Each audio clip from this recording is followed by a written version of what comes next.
Good morning and thank you. Yes, Commissioners Gershenson, Here. Gingell, Here.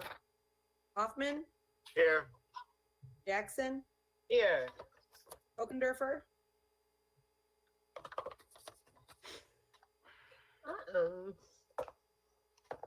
Okendorfer. All right, Kowal. Here. Thune, Here. Long, Here. Loops. Here. Markham. Here. McGilvery, Here. Middleton,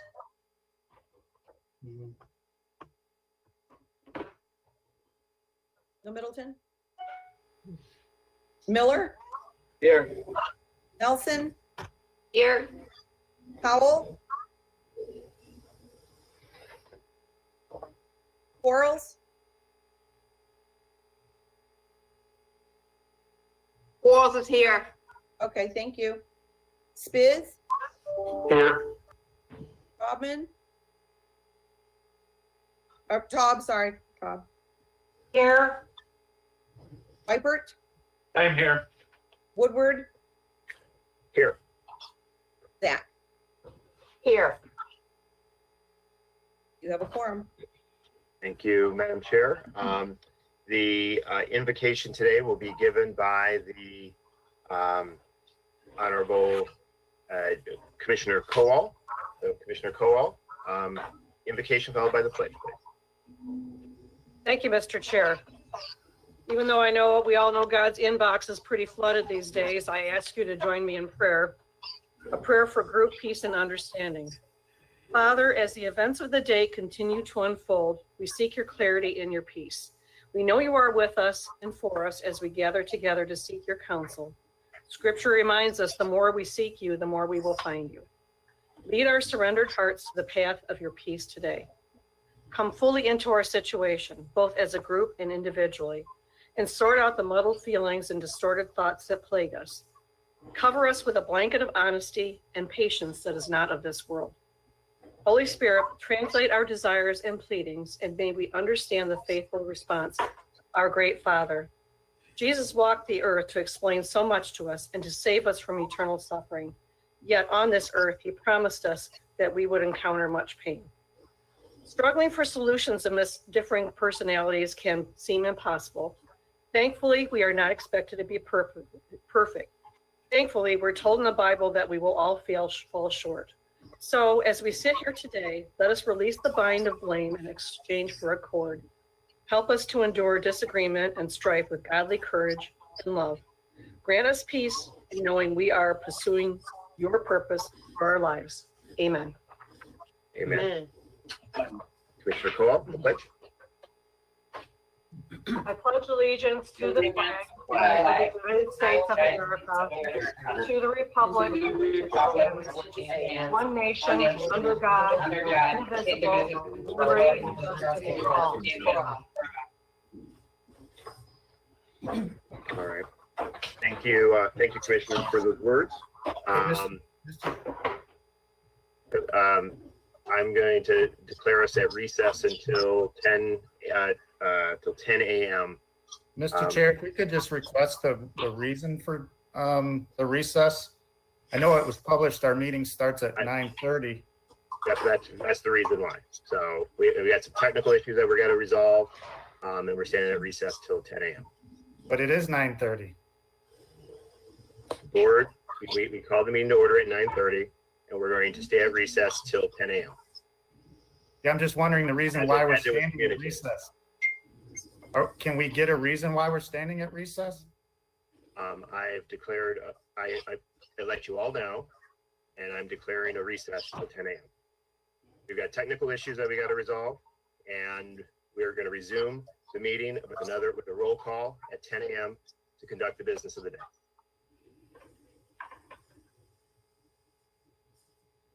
So we stand at ease until 10 a.m.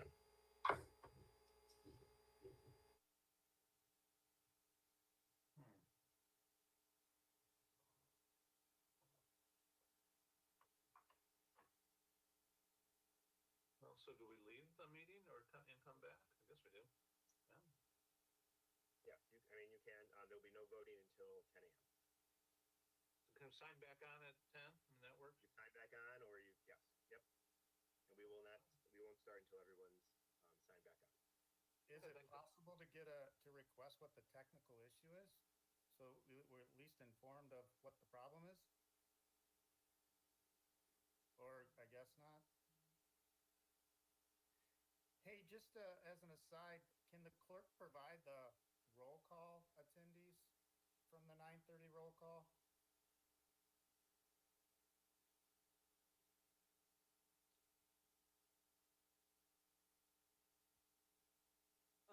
Commissioner Ginzel, would you like me to read those? Or do you Yes, want? please, if it's possible.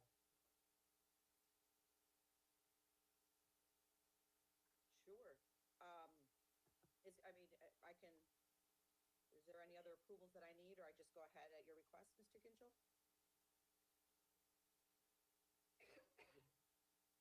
So this I morning's mean, roll We're call, at recess. We're at recess, so I'm just asking if the clerk can provide just the attendees of the roll call. okay, so I have, eight in attendance at the time to 3 that were absent. Those in attendance were Gershenson, Gingell, Hoffman, Jackson, Kowal, Kuhn, Long, Lutz, Markham, McGilvray, Miller, Nelson, Quarles, Biz, Taub, Whitebird, Woodward, and Zach. And then the 3 that were absent at the time I called roll were Kokendorfer and Middleton and Powell, although I see Kokendorfer and Powell have now joined. Great, thank you very much. Of course, my pleasure. Thank you, Sandra. This is Commissioner Powell. Thank you. Good morning. Good morning. So And we're at recess till 10. for the 2 that just joined us, we are in recess until 10 a.m. right now. Okay, thank you. Got it. Thank you. You're welcome.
everybody live update their packets. We've had a couple of updates while you're waiting.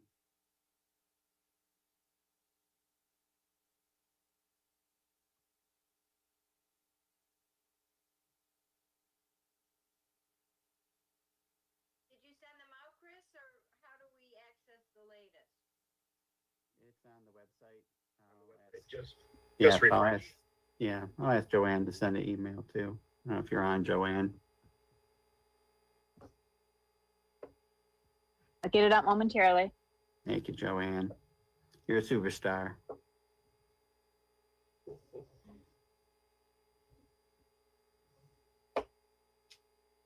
So Chris, were you saying the packet's updated online?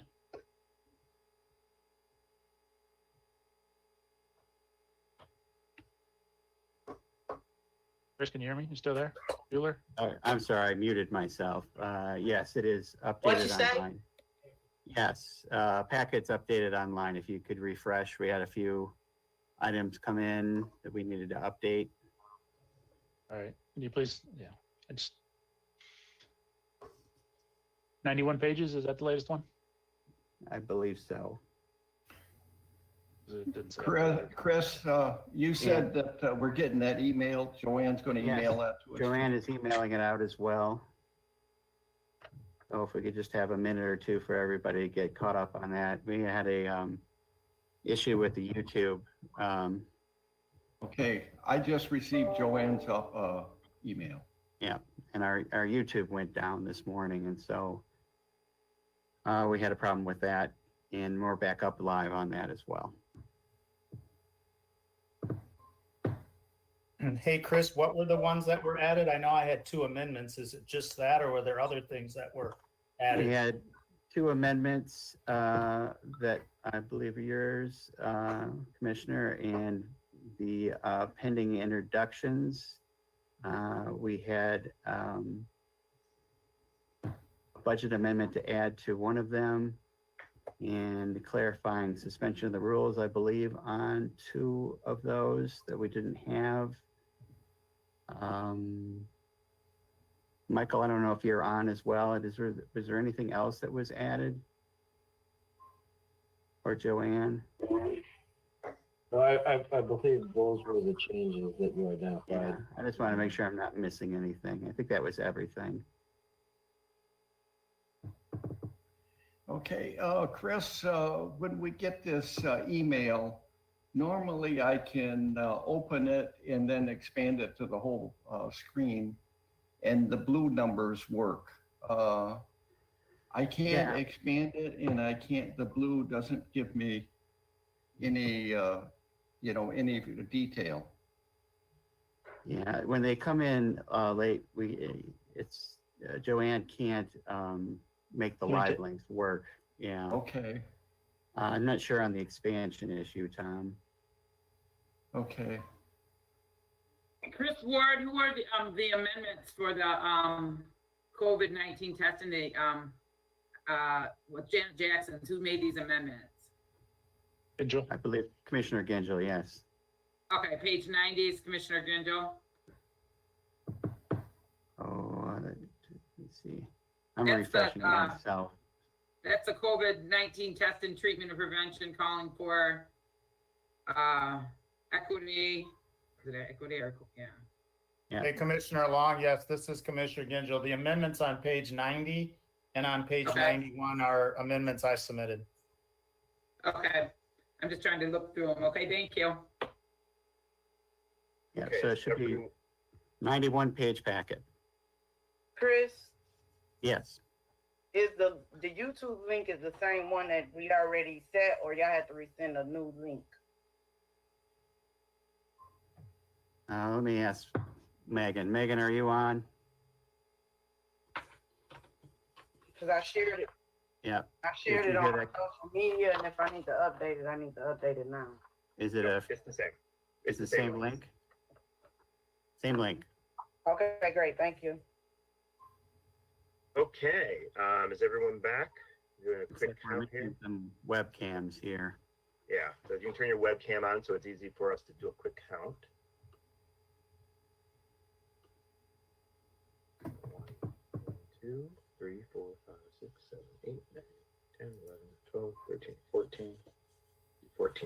15.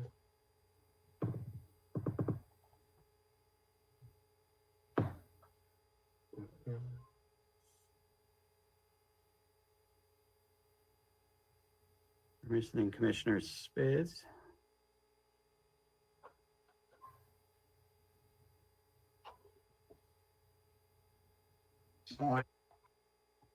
Sorry, I thought I clicked it already. Okay, there we go. That's his. We need Commissioner no, Janet's there. We need Kokendorfer.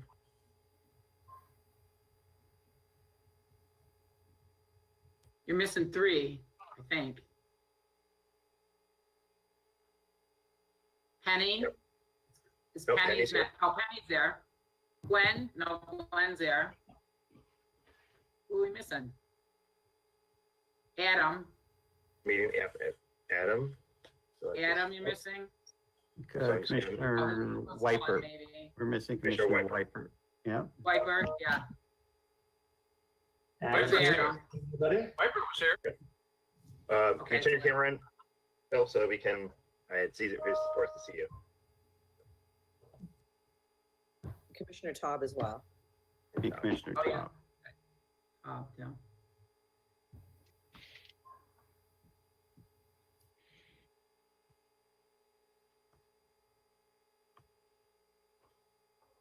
I'm here.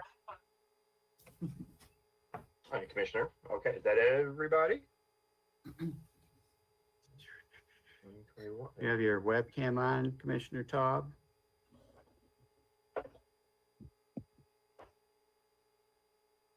We'd miss your signs, Shelley. No, it was off on purpose. I was Oh. not in front of the screen, Okay. Are you coming into the screen? baby. Right now, I'm trying to get things organized for a second time. Thank you. Okay. Would you like us to wait? Certainly not. Okay. So I think everyone's here. Madam Clerk, had you reestablish quorum by calling the roll? Yes, thank you.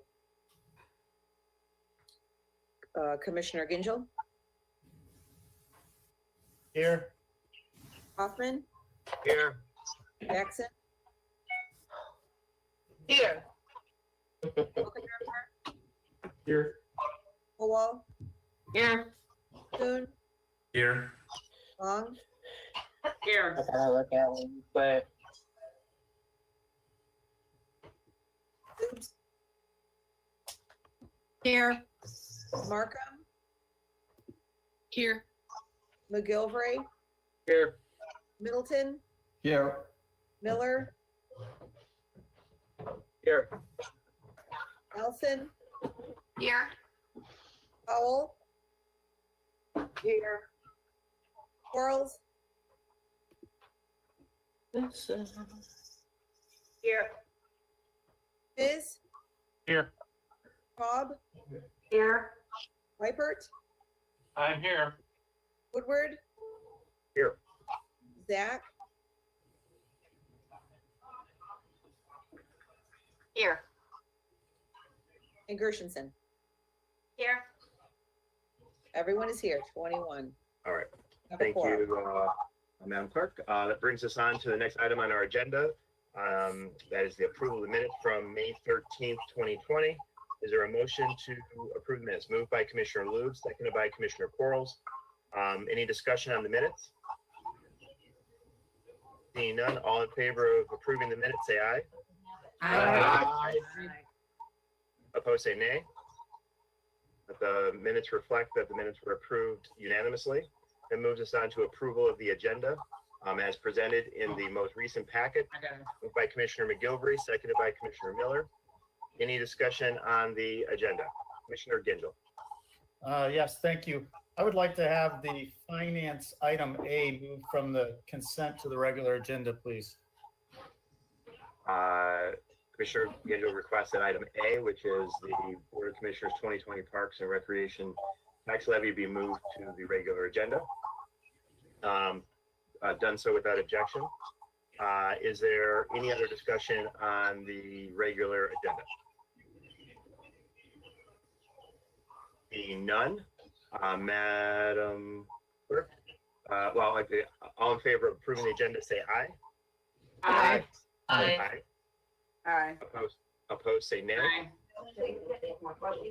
I was aye.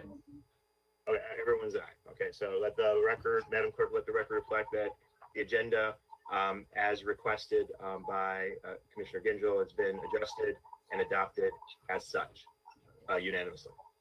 That brings us on to Chairman Woodward, can you tell everyone to turn their mic? Is everyone hearing a bunch of noise, background noise, or is it just Yeah, if mine? you don't, either use your Tell people headset. maybe shut their mics off. Yep. If you're not speaking, if you could turn your mics off to minimize background noise, use the headsets that we had distributed to everybody. That would help minimize the sound for everybody else. Thank you, Commissioner Long. Thank you. So that moves us on to communications. Madam Clerk, are there any communications? There are no communications. Okay, there are no communications. That moves us on to public comment. This is the opportunity for the public to address our board on any items on or off. We ask comments be kept to 3 minutes. And Andrea, our team is here to help identify those who are emailed or called in. Andrea, is there any public comment? Yes, we do have one caller that would like to speak, and we have no email submissions at this time, so I'll open it back up to that. And for now, I'll just set the timer for 3 minutes and open it to the first caller. Okay. Caller one, on the line, would you like to speak for 3 minutes, announce your name and the community you're representing? Sure.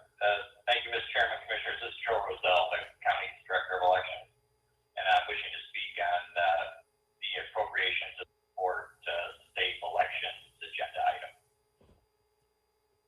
The item, Clerk Brown and myself really weren't aware of this resolution that's been presented to the court today requesting suspension of board rules.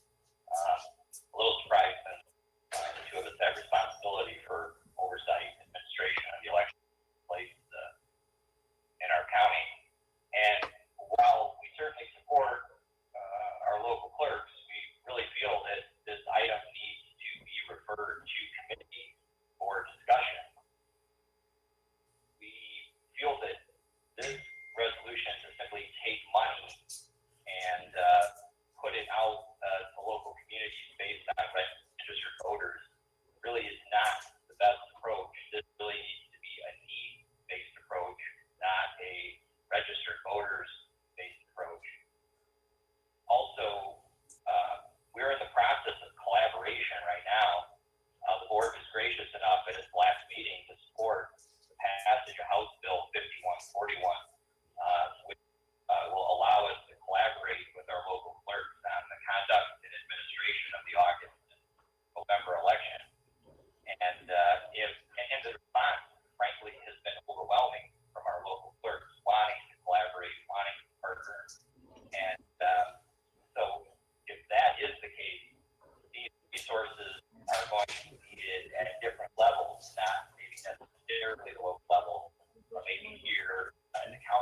Mr. Roselle, I need you to wrap up your comments. 3 minutes are up. In summary, Mr. Chairman and Commissioners, I would just strongly recommend that you not suspend the rules, that you refer this item to committee so that we can participate in the discussion and make sure that these dollars are going to where they're most needed.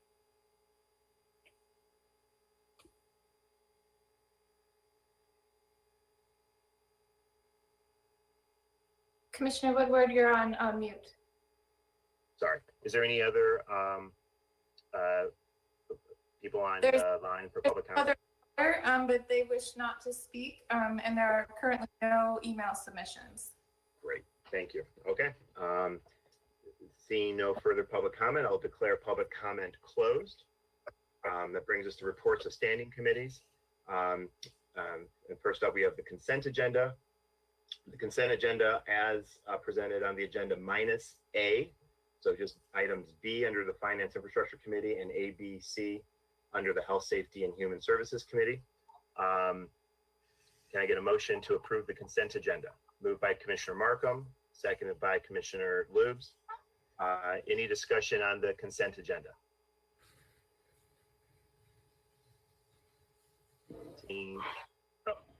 Commissioner Jackson? Oh, sorry. You're on mute, Commissioner Jackson. No comment? Okay. No comment. Okay. So seeing no discussion on the consent agenda, Madam Clerk, please call the roll. Thank you. Commissioner Hoffman, Yes. Jackson, Yes. Kokendorfer, Yes. Kowal, Yes. Kuhn, Yes. Long,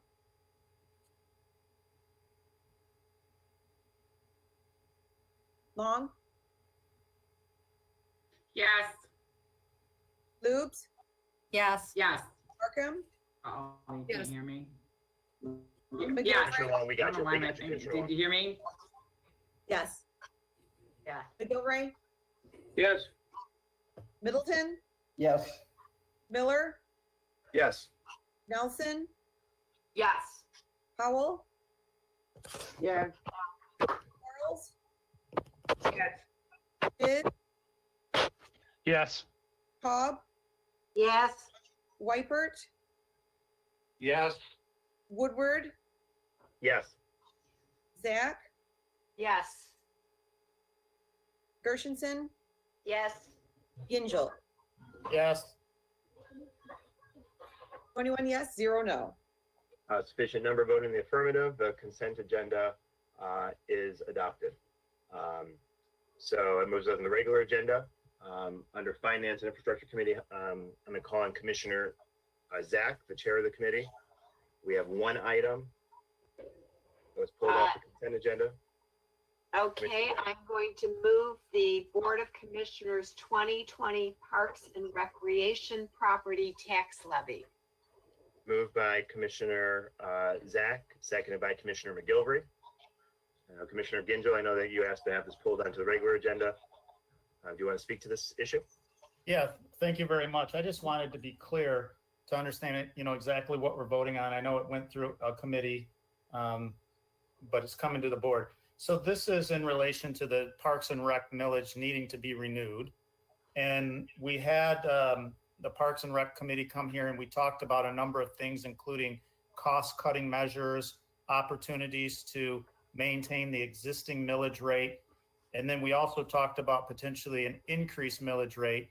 So to me, this looks like what we are suggesting is that it's going to be renew the existing millage rate and restore it to the post or to the pre-Headley rollbacks, which makes it consistent to the millage rate from 2010.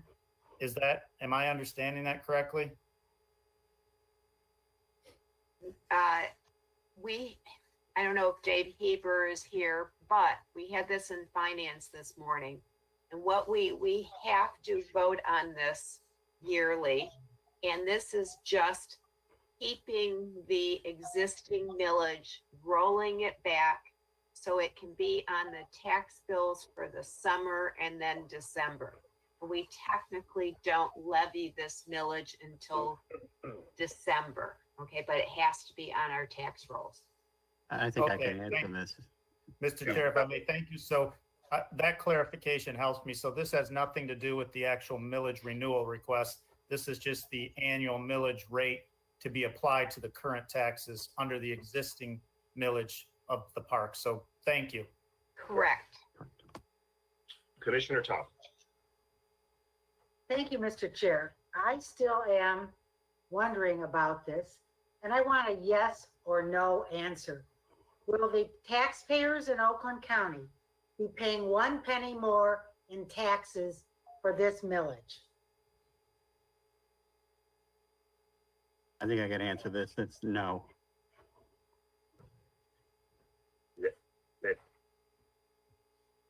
So we are not raising taxes with this millage. What happened to the other plans, if I may, that wanted to raise taxes? Commissioner Top, I think I can help clarify. So every year we have to put the parks millage tax on the tax rolls.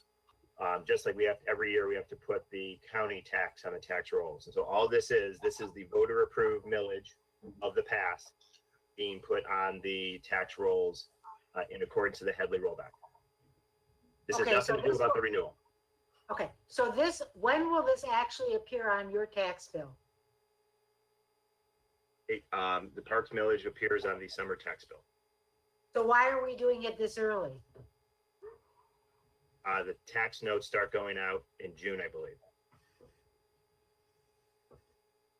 No, the tax notes go out in June, but you have to pay by September 15th, I believe.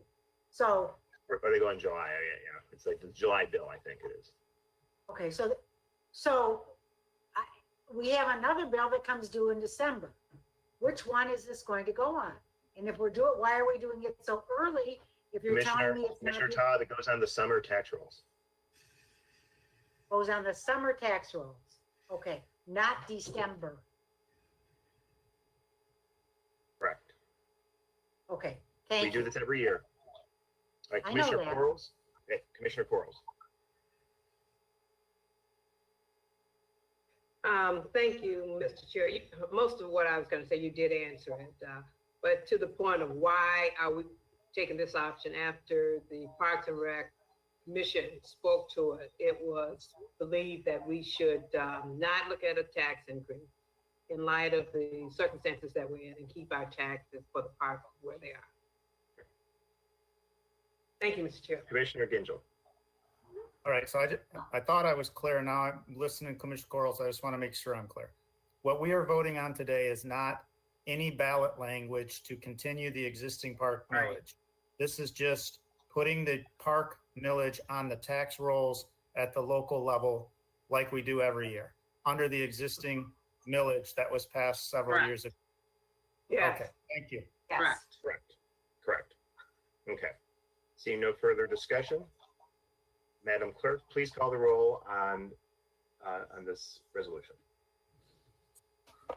Yes, on the resolution, Commissioner Jackson, Yes. Kokendorfer, Yes. Powell, Yes. Kuhn, Yes. Long, Yes. Boobs, Yes. Markham, Yes. McGilvray, Yes. Middleton, Yes. Miller, Yes. Nelson, Yes.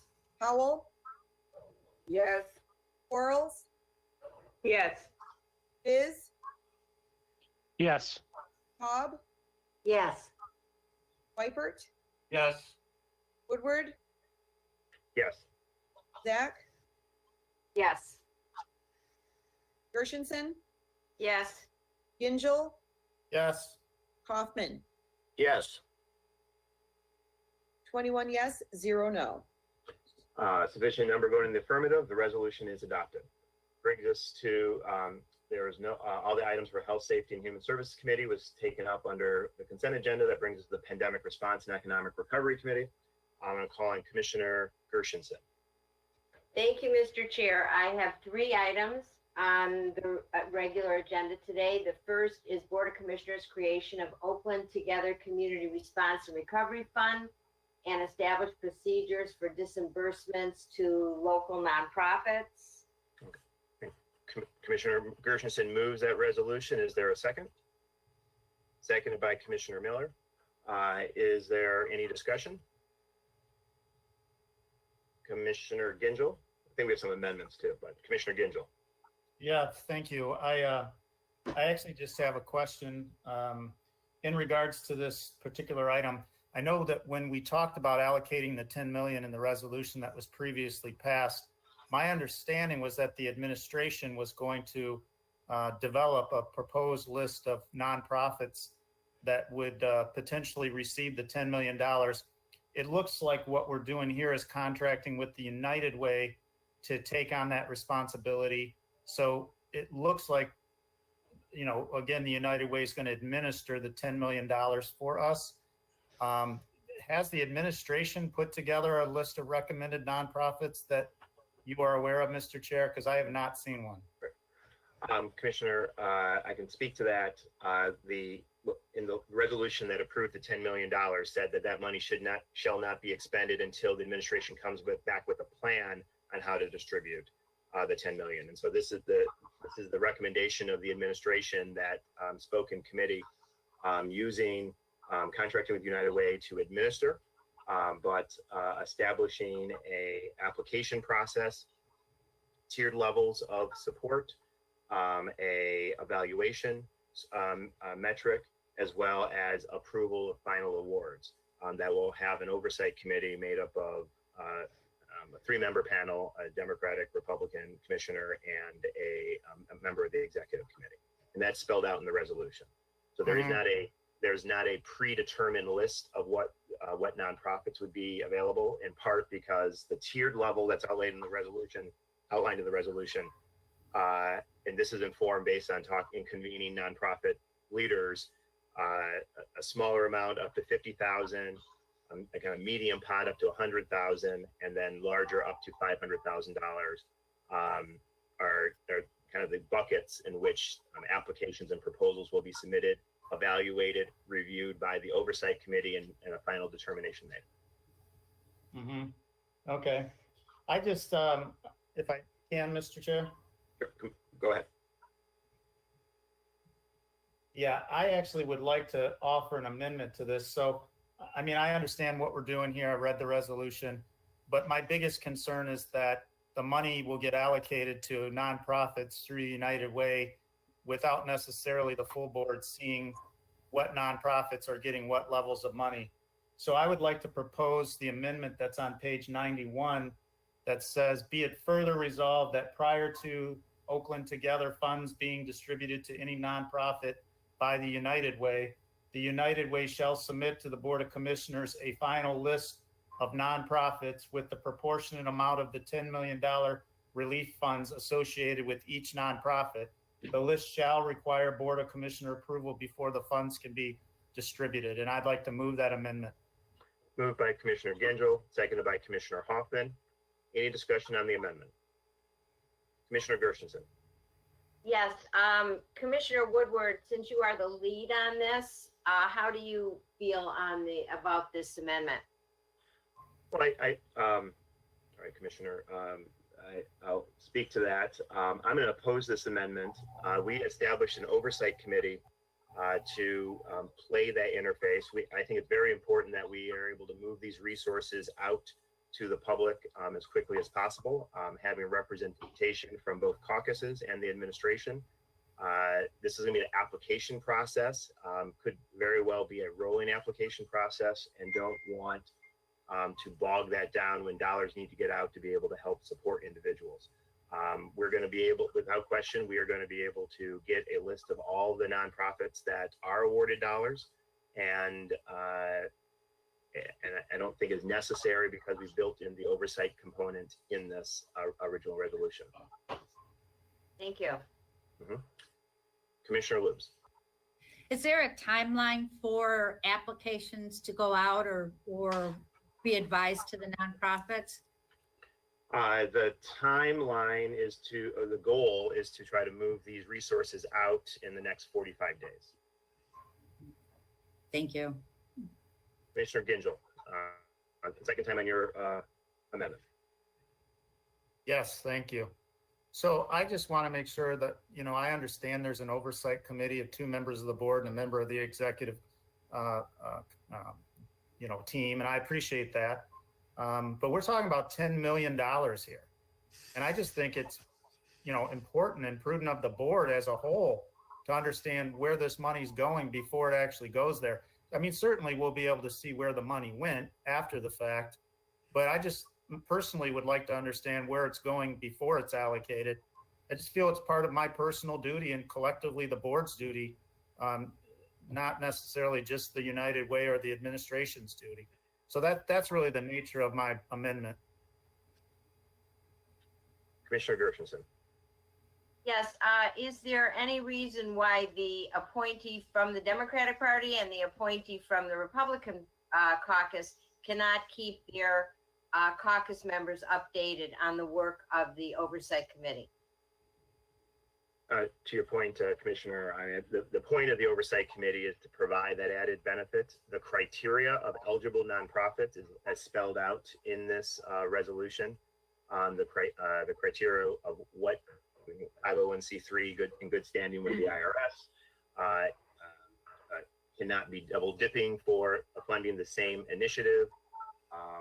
Can't be receiving other funds to do the same initiative. I think that's spelled out in pretty great detail. So I don't think this amendment is necessary, and we are able to maintain the appropriate oversight on how these dollars are allocated to support the public. Commissioner Woodward, I'd like to speak on the amendment. Commissioner Zach. So, to Commissioner Gingell, I understand your concerns and I hear them. Ideally, I'd like to see the list before I vote on it, but I'm also very concerned about the fluidity in the time frame. And my feeling is that the people that are appointed to serve on the Oversight Committee will represent us and do the best that they can to communicate nonprofits that are being funded. United Way, historically, this is what they do, is they fund nonprofits in our community. This is their business. And I know that I'm certainly going to reach out to some of the nonprofits in my area to let them know about this opportunity so that they can submit, for this funding if they're providing a particular COVID service and they're not in the United Way portfolio. I think that's part of my mission.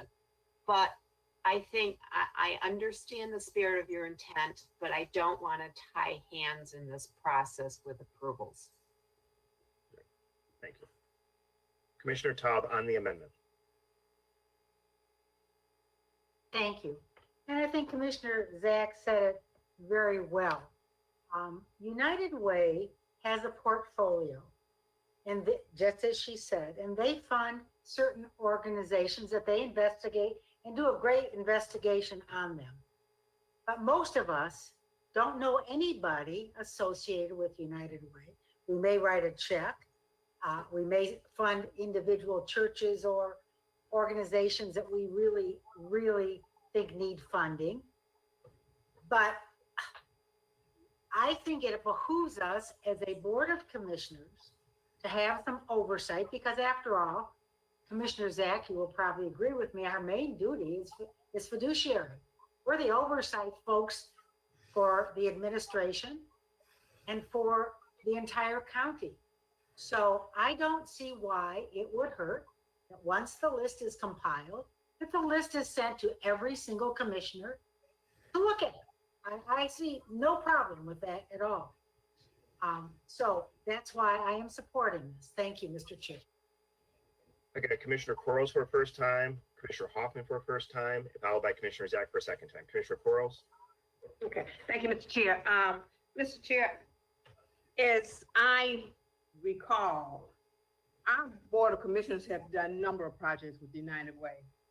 So this is not a new organization. It's well established, and we have had the opportunity to work with them in a number of ways in which they have worked in collaboration with funding various organizations and also administrating programs that we jointly worked on. So I don't see why that would be a concern. We're going to have commissioners from our board to serve on that as part of that three-prong committee. So to bring up not knowing, not being familiar, to me is not a issue that is required at this time. Thank you. All right, thank you. Commissioner Hoffman, followed by Commissioner Zach for a second. Thank you, Chairman Woodward. This amendment is a simple request. And I think the bottom line is we have an obligation to approve these expenditures before they happen, not after the fact. I mean, this is our duty.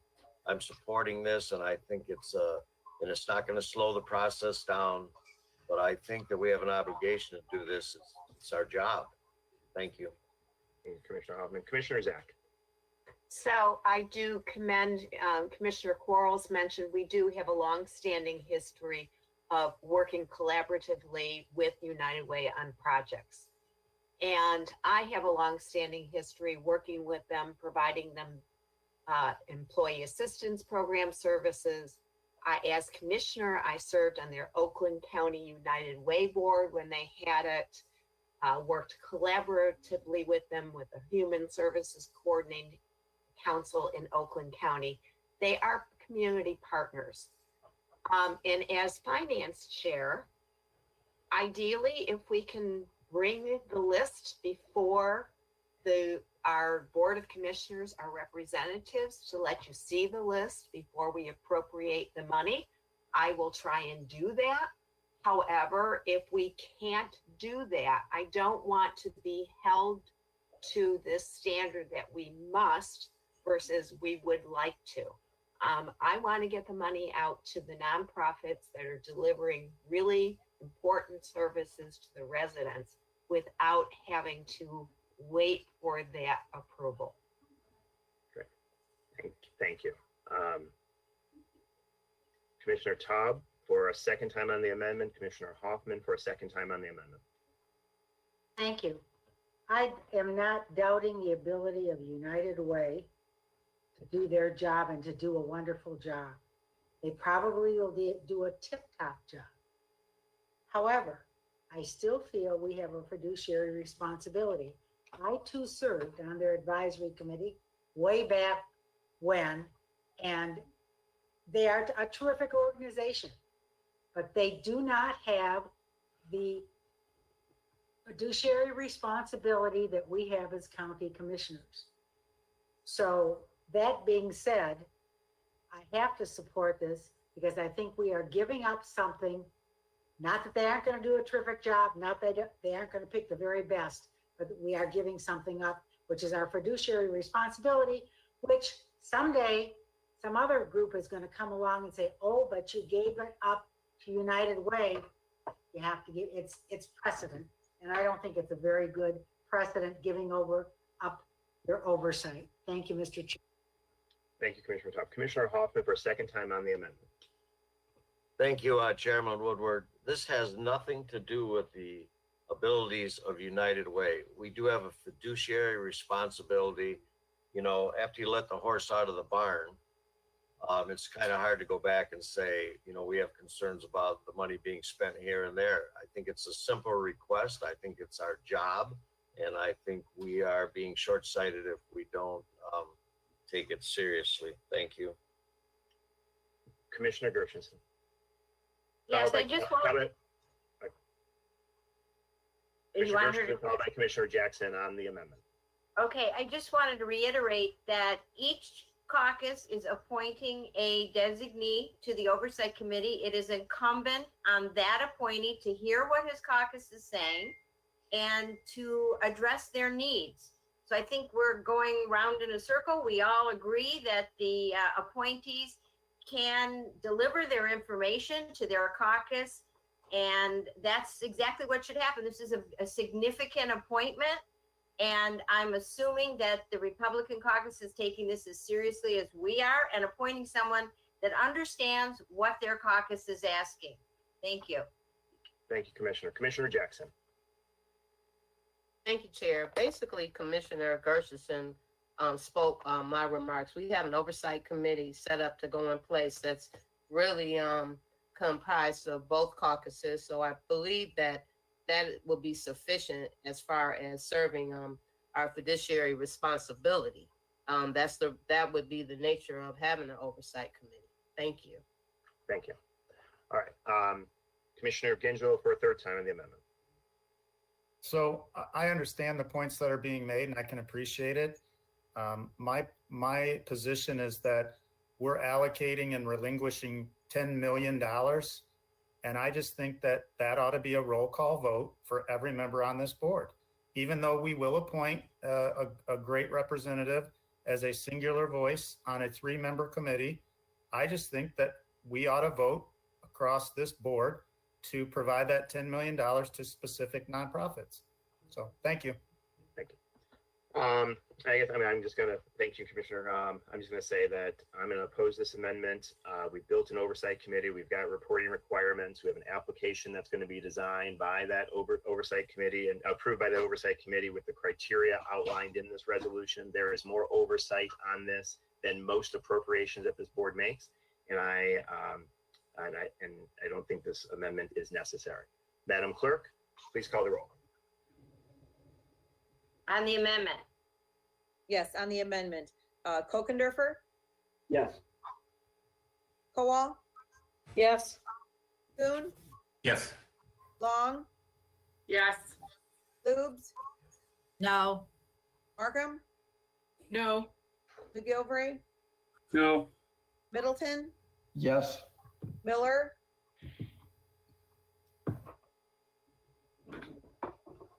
I'm sorry, Miller, Say it again. Commissioner Miller, can you say that again?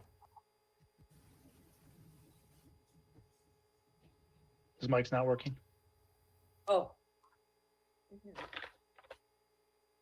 Is that a no? I can read it. Give us a symbol. Give me a thumb, up or down.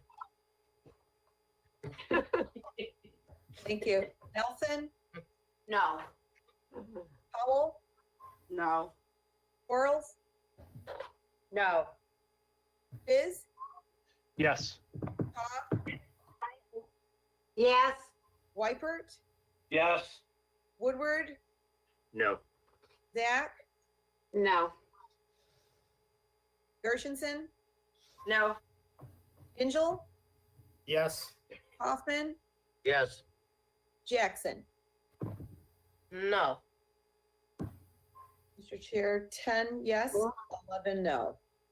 An insufficient number voting in the affirmative, the amendment fails.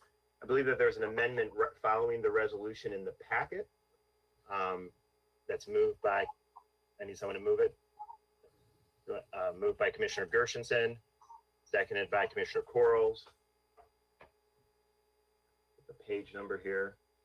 Oops, wrong resolution, hold on a second.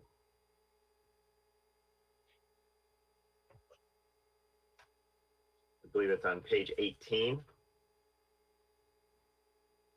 I don't know if there's any further discussion on this. This is, incorporates the full contract language. It probably is like a technical change. There is one issue that was in the requirements in this resolution where local governments cannot have revenue replacement. CARES dollars cannot be used for revenue replacement. That does not apply to nonprofits. And so purchasing made and the administration recommended the change in that to allow for that consideration. Because this spells out the allowance of what CARES dollars can be used for. Commissioner Taub on the resolution, on the amendment. Yes, I'm sorry, I'm not able to access that. Would you please read it to me? It's on page 18 of 91. It's just really long. Which draft is it, Mr. Chair? I don't even have anything on mine. It's an amendment that immediately follows the resolution in your packet. So if you click on the on the item, it starts with an amendment to I'm sorry, insert. but I'm not able to access. Dave, can you share your screen? Dave, can you just share your screen and show it? Okay, Pardon me? I have it on another screen right now. Okay. Staff, Mr. Ward, do you have it in front of you? Can you put it up on the screen for everyone to see?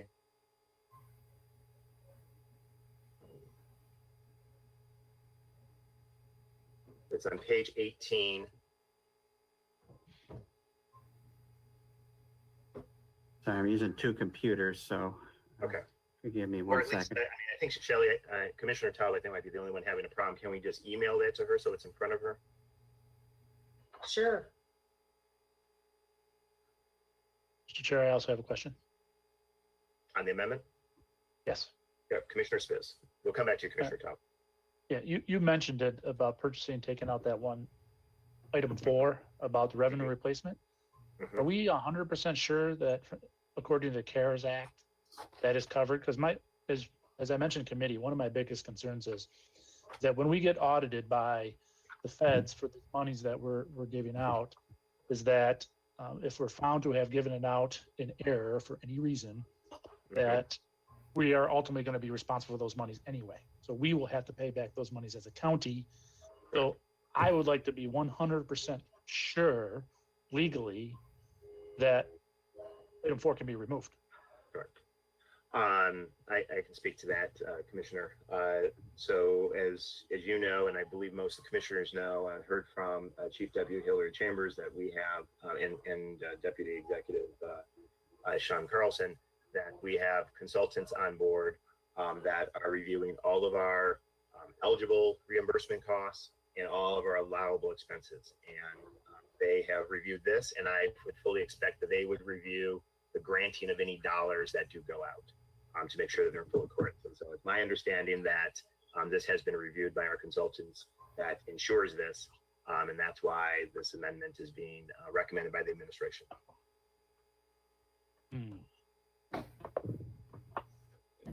Commissioner Gershenson, followed by Commissioner Weipert. Commissioner Gershenson on the amendment. Thank you. Just to address Commissioner Spitz's concerns, I do believe Corporation Counsel has weighed in on this as well. Okay, thank you. Commissioner Weipert.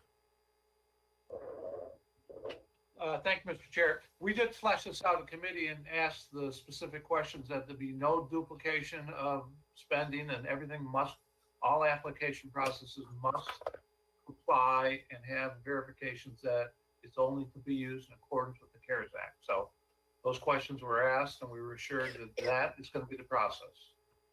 Correct. Thank you, Commissioner. On the screen, Commissioner Taub, is the resolution. I know it's kind of, you might have to zoom in. Well, it might be hard for you to zoom in. Actually, staff, if you can make it a little bit bigger so it's a little easier to read. Straining my eyes. Can you show me the amendment? That is the amendment on the screen. It starts, okay, can you raise it higher, please? Here we go.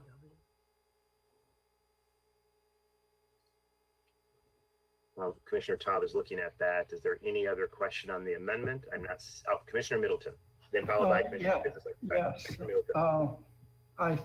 And it's hard to read because it's really small, but it says the attached contract. Now, does United Way have a set fee, or are they going to get a percentage of this $10 million? The administrative fee is detailed in the contract, is set at 2%. 10%? 2%. 2. 1, 2. Not to exceed. 2% of Not 10 to million. exceed. Not to exceed 2%.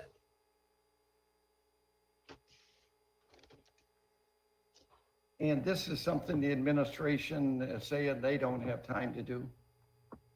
I think there's 3 things. I think it's been mentioned earlier in this meeting. There's a unique set of expertise that United Way brings to the space, has been leading the effort to moving $15 million to nonprofits across the region, dealing with the COVID situation that we find ourselves in.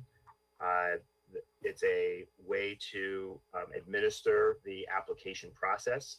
Again, the county commissioners and the administration working on approving of that application will work with the processing of all those applications, bring forth recommendations based on the criteria established by the oversight committee, and also is a mechanism that can easily push out the grant awards once they're approved.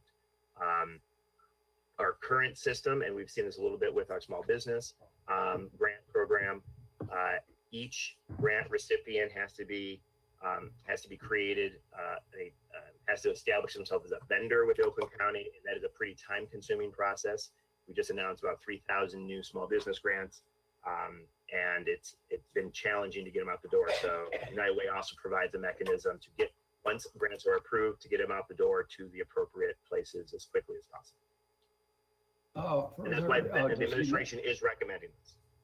Just further, does the United Way charge the nonprofits a fee also? No, this contract did no. Okay. Thank you. Yeah, thank you. Commissioner Spiz for a second time on the amendment, and I'll come back to Commissioner Taub. Thank you, Mr. Chair. Going back to my original question about the replacement and looking at what was removed and thinking about it a little more, they've also removed the time boundary. So they've also removed the March 27, 2020 date out of that. Don't we still have those time boundaries for revenue replacement, anything after March 27th through December 30th, 2020?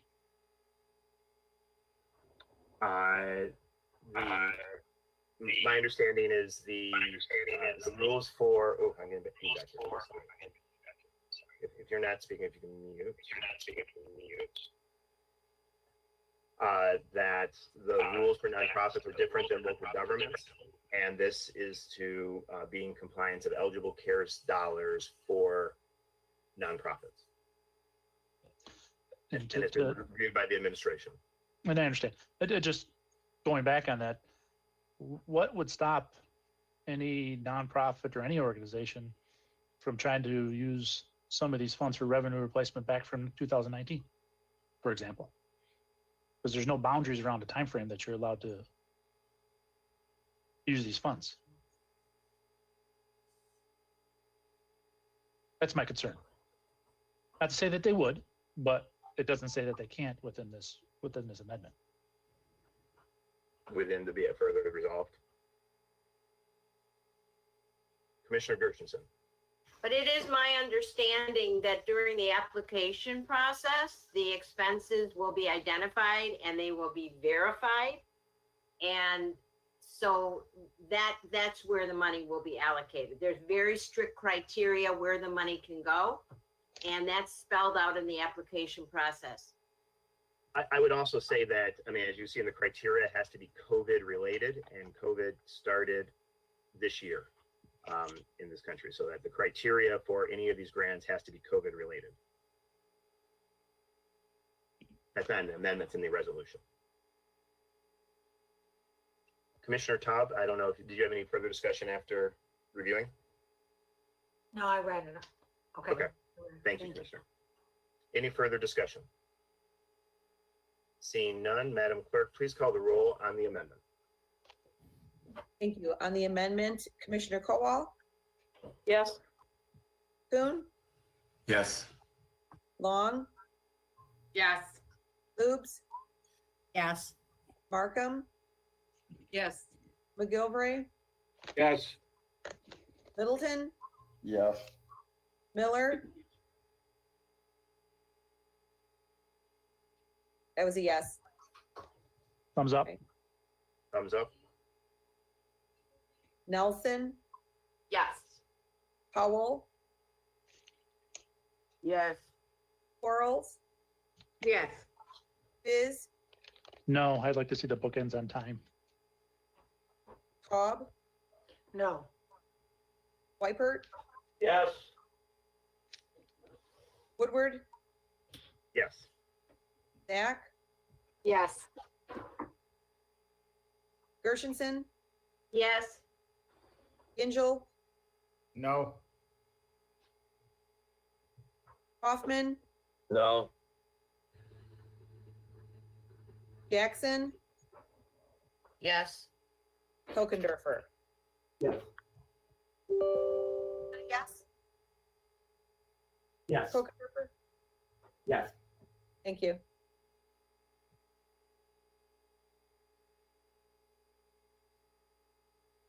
Seventeen yes, 4 no. A sufficient number voting affirmative, the amendment passes. That brings us back to the main motion. Any further discussion on the resolution? Commissioner Taub, followed by Commissioner Middleton. Thank you, Mr. Chair. Were all the oversight and processes followed in choosing United Way? I'm just curious. The administration recommended the selection of United Way due to its expertise and its ability, reached out to other operators in the nonprofit space and made the recommendation for this and brought forth this recommendation to the board. Do you know, Mr. Chair, which other organizations were reached out to? Because there was no bidding on this. You were, I believe you were in committee as well. I think Chief Deputy Hillary Chambers talked specifically about the community foundations of Southeast Michigan. Okay, but there were no other organizations contacted about this, is that correct? Hillary, Deputy Executive Hillary Chambers was in committees, and I think you asked her questions, and she answered those questions that were brought forth to her. Well, I think the whole board should know. I mean, the committee, everybody doesn't sit on that committee. That's why I'm asking the question, because sometimes the information. Commissioner Cobb, that's why we have committees to do the committee work. Commissioner Middleton, any additional questions, Commissioner Cobb? I'll wait for Commissioner Middleton. Okay, Commissioner Middleton, followed by Commissioner Quarles. Thank you. Yeah, I'd like to hear the response to Shelley's question, number one. So first, let's get a response to that, and then I'll ask my second question. So, this is not a Q&A show, even though it might look like Hollywood Squares on the screen here. We are deliberating, debating yes or no on the resolution. We had committee. We spoke at great length in committee. That committee was streamed. Anyone could watch that committee. We're going to rehash. We'll do committee work in committees, and on the board floor, we need to deliberate on the motions before us. So people are certainly allowed to speak and give any comments that they want, but we should be debating the merits of the motion. Debate yes or no in support of the motion, and move on. Commissioner Gershenson, Commissioner Quarles, and then Commissioner Gershenson. Thank you, Mr. Chair. I don't think anybody here is new to our process. That's why we have committees, so this deliberation can take place. And if you choose not to attend the committee on yourself, of course, we all know when the committee is taking place as well as what the agenda is, we are at liberty to look at and watch the committee work on the video. So at this point, I think we need to be looking at what came out of committee, what the recommendations are, and if there were any amendments, and not rehash or redeliberate on the resolutions that were brought forth. Thank you, Mr. Chair. Thank you, Commissioner Quarles. Commissioner Gershenson, followed by Commissioner Genjo. I was going to say that one of the advantages of serving on all three committees is that I got to hear the debate and the discussion on every item that came before us. But it is, I will just reiterate, Commissioner Quarles, it is our responsibility to listen to the meetings and to hear what's discussed, so we don't have to rehash it at the commission meeting. Chief Deputy Hillary Chambers answered that question several times, and yes, she did engage in discussions with other nonprofits, such as, I forget Marion Nolan's, is it the Southeastern Michigan Community Foundation?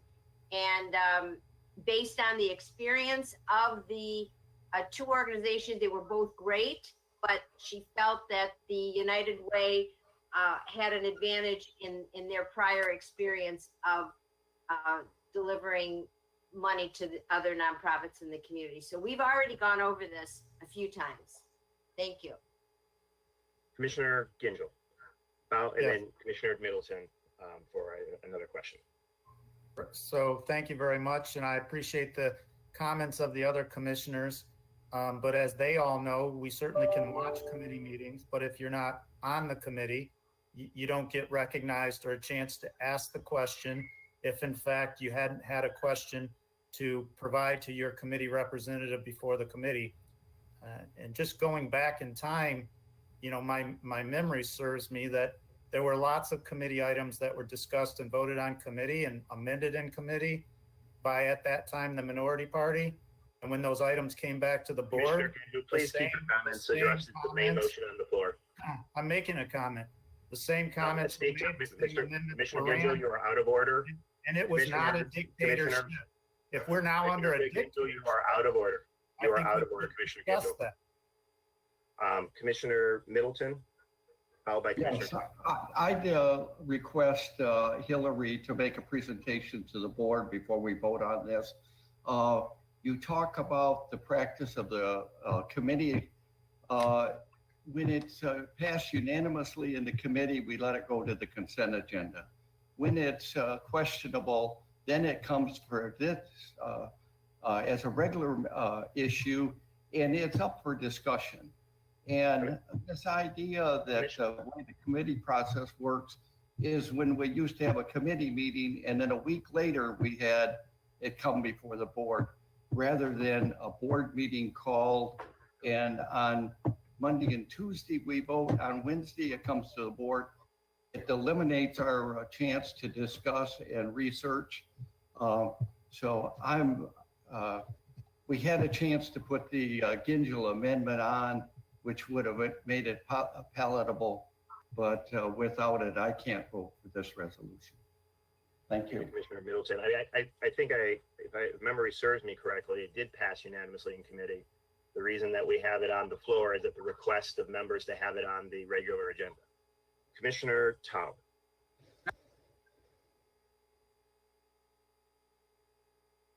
Commissioner Taub? I'm pressing the wrong buttons, okay? Oh, okay. There we go. All right. I'm wondering, did either the Board of Commissioners or the administration conduct any conflict of interest assessments as part of awarding this contract to United Way? The contract before us has gone through the purchasing process, has gone through the review of our standard contract purchasing, contract administration review process. Okay, so I'm asking you, was that part of it? It's the standard process that we always, all contracts go through. Okay, so there were no disclosures or anything of that sort of any conflicts. Is that correct? Just asking. Thank you, Commissioner. Any further discussion? Commissioner Zach, followed by Commissioner Gingell. As I said earlier to Commissioner Middleton before Finance Committee, these are unprecedented times. We don't have the luxury of scheduling things weeks out. The committee process is faster than it's ever been, and we have no choice. This is a pandemic. We are in a crisis. I would love to have more time, but it's not going to happen. So I'm just hoping that commissioners will come along. It's a wild ride, and we do need to move fast on this on behalf of our residents. And I would appreciate everyone could, try and process these things more quickly. Thank you. Thank you. Commissioner Gingell on the main motion, followed by Commissioner Taub. Yeah, I'm just going to yield my time to Commissioner Taub. Thank you. Okay, Commissioner Taub. Okay, I have some concerns because I believe that there are some people working at United Way, and there's a conflict of interest, and all I'm asking for is for people to disclose if they know any of the people personally or do business with any of the people in United Way who are directors or managers or whatever. That's all I'm asking for. And it appears to me as if there are conflicts, and I think they should be disclosed. Thank you, Mr. Chair. Commissioner, any further discussion on this matter? Seeing none, Madam Commissioner Spiz. Thank you, Mr. Chair. I'd like to propose another amendment if I may.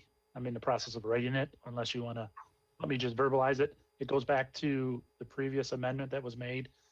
I would like to modify item 4 in that to add back in must be for costs not accounted for in budget approved as of March 27, 2020.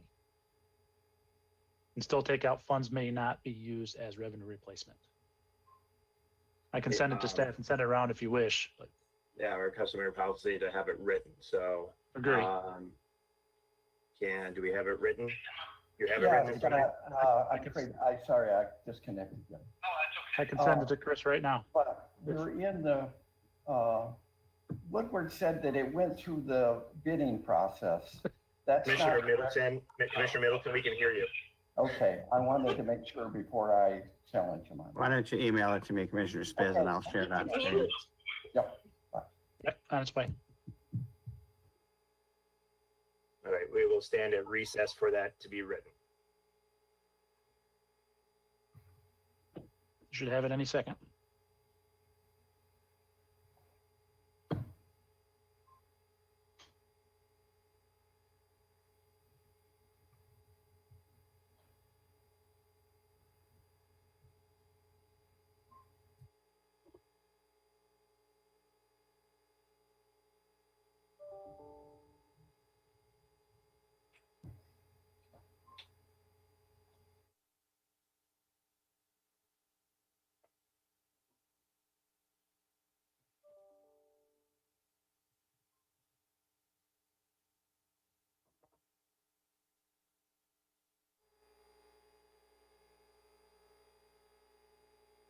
Chris, can you confirm you received?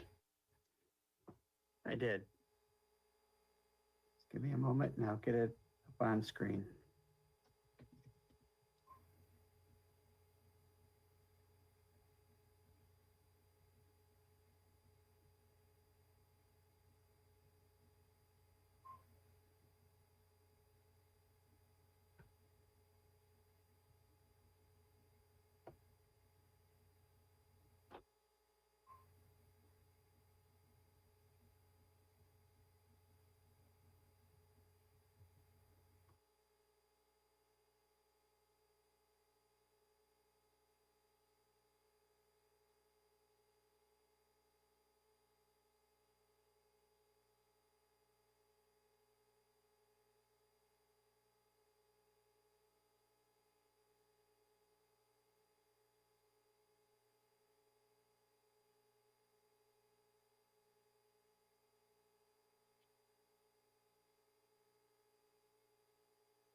Can everybody see the screen now?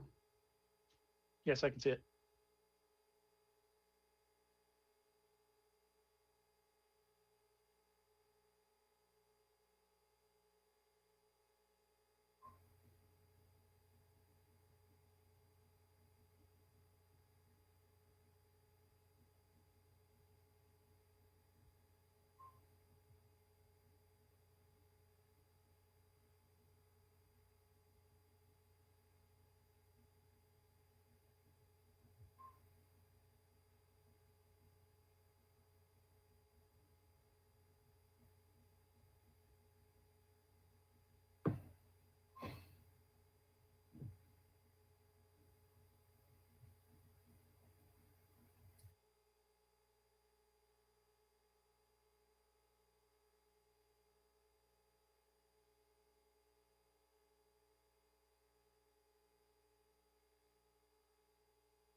Are we still waiting, you guys? I'm just making sure my internet's working. Just waiting on Chairman Gooden or Chairman Woodward back. Yep. All right. Can you hear me? Yep. So So here, I'd like to make the motion to submit this amendment. and the amendment speaks I'll support that. striking, just strikes out those first few words. Right, and then puts back in, because the amendment we approved that was approved prior, took out the whole sentence in item number 4, so we're basically putting back in must be for costs not accounted for in an approved budget as of March 27, 2020. So, okay, so moved by Commissioner Spiz, seconded by Middleton. Commissioner Middleton. Mr. Chair, this is Commissioner Quarles. Yep, Commissioner Quarles, go ahead. I followed by Commissioner don't know how to do this when we have this up, but just to hope my colleague will take this as a friendly amendment. Where on item 4, do you want to strike out the word funds? Because right now it reads must be for costs not accounted for in a budget approved as of March 27, 2020. Yeah, I would agree with that friendly amendment to keep funds in there at the beginning, so funds must be for costs not accounted for in a budget approved. I would agree with that, Commissioner Quarles. So just some clarification. I'll agree with that. We would insert a number and say funds must be for costs not accounted for in a budget approved as of March 27, 2020. That is correct. Commissioner Taub. Thank you, Mr. Chair. I'd like to make another friendly amendment, if I might. I'd like to replace all the words that said all the words must in this be it further resolved, and change them to shall, because shall is a legalese we use in legal documents and in legislation. I guess, if I may, Mr. Chair? Commissioner Spiz, if you want to speak to that. Yeah, I guess historically, I'm been open for that all along using the word shall. I am assuming our friends at Corporate Counsel has reviewed this and used the word must versus shall for legally reasons. So I would yield to their input for the use of that word. Because I know I've had debates with them before on it. Do we have anybody from Corporate Counsel on, Mr. Chair? Yeah. I think we will get it, staff, see if we can get an answer to that question. Okay. Commissioner Taub, were you finished? Yes, I'm finished. I still would like to use the word shall. Is there any, I'm sorry, guys, I have to scroll through. Marsha. Commissioner Gershenson, go ahead. Yeah, I do not see the need for this amendment. it is quite clear in the application of funds that, in the application from nonprofits, it's quite clear that they cannot put this money towards revenue replacement. This is redundant. It's borderline insulting. This is part of the whole effort. I mean, Commissioner Gershenson, correction, is that nonprofits don't have the same, CARES dollars cannot be used for revenue replacement in governments. They can be used for revenue replacement with nonprofits. Aha! Thank you for clarifying. So that's why it was struck out. Commissioner Spiz, correct to say that you want to make certain that this is full, that's fine. It's funds not accounted for, a budget approved as of March 27th. So for instance, if there was a expended planned food budget of 100,000 and after March 27, there's 300,000, 200,000 would be eligible. Would that be? I see. So you are saying that you would support this amendment? It's my understanding, I guess, to Commissioner Spiz, the idea of costs that are greater than what was planned as of March 27th would be eligible expenses with your amendment. That's the intent of your amendment, right, Commissioner Spiz? Yes. So I think, Commissioner Gershenson, to your point, I think this is reasonable. I think we're all talking the same general language, that this is COVID related.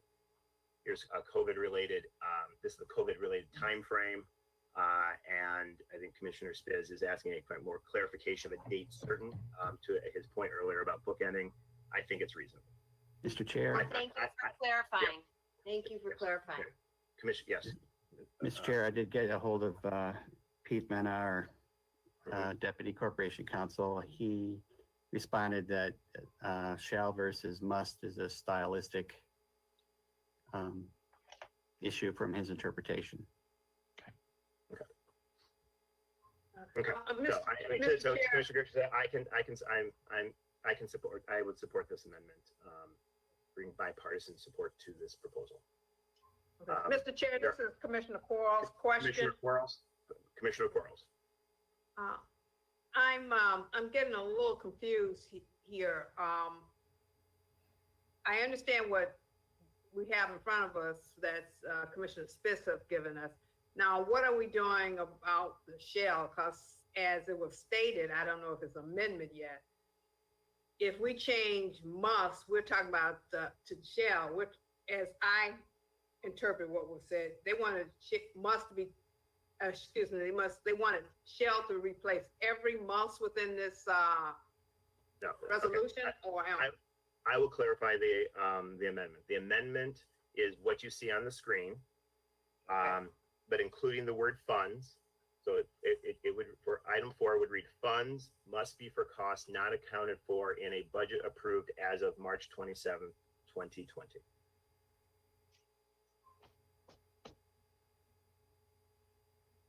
The other was not received as a friendly amendment.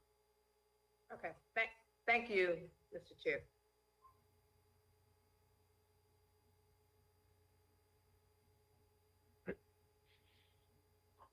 Any further discussion on the amendment? I'm scrolling through, so if I don't see your hand, I'm gonna see none. Madam Clerk, please call the roll on the amendment. Thank you. On the amendment, Commissioner Kuhn, Yes. Long, Yes. Boobs, Yes. Markham, No. McGilvery, Yes. Middleton, Yes. Miller,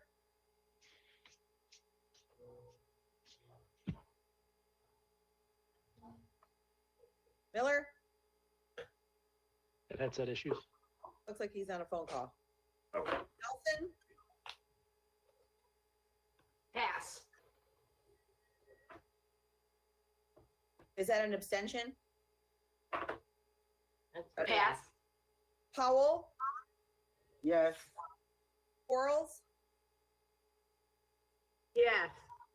Biz, Yes.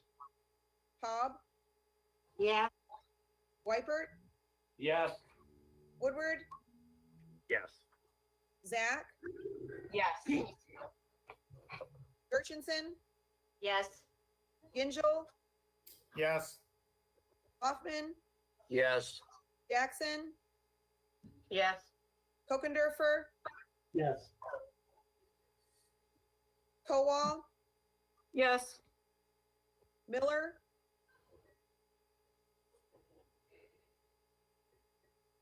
you have 19 yes and 2 no, or one abstention, 1 no, 19 in favor. Commissioner Nelson, did Commissioner Nelson want to vote? Yes, I do want to vote. You can't do that. Nelson, is that a yes? Yes. Thank you. So you have 20 yes, 1 no. And Mr. Chair, I think Commissioner Miller is attempting to vote as well. His microphone is not working. No, I counted him as a yes, so he already said, give me the thumbs up.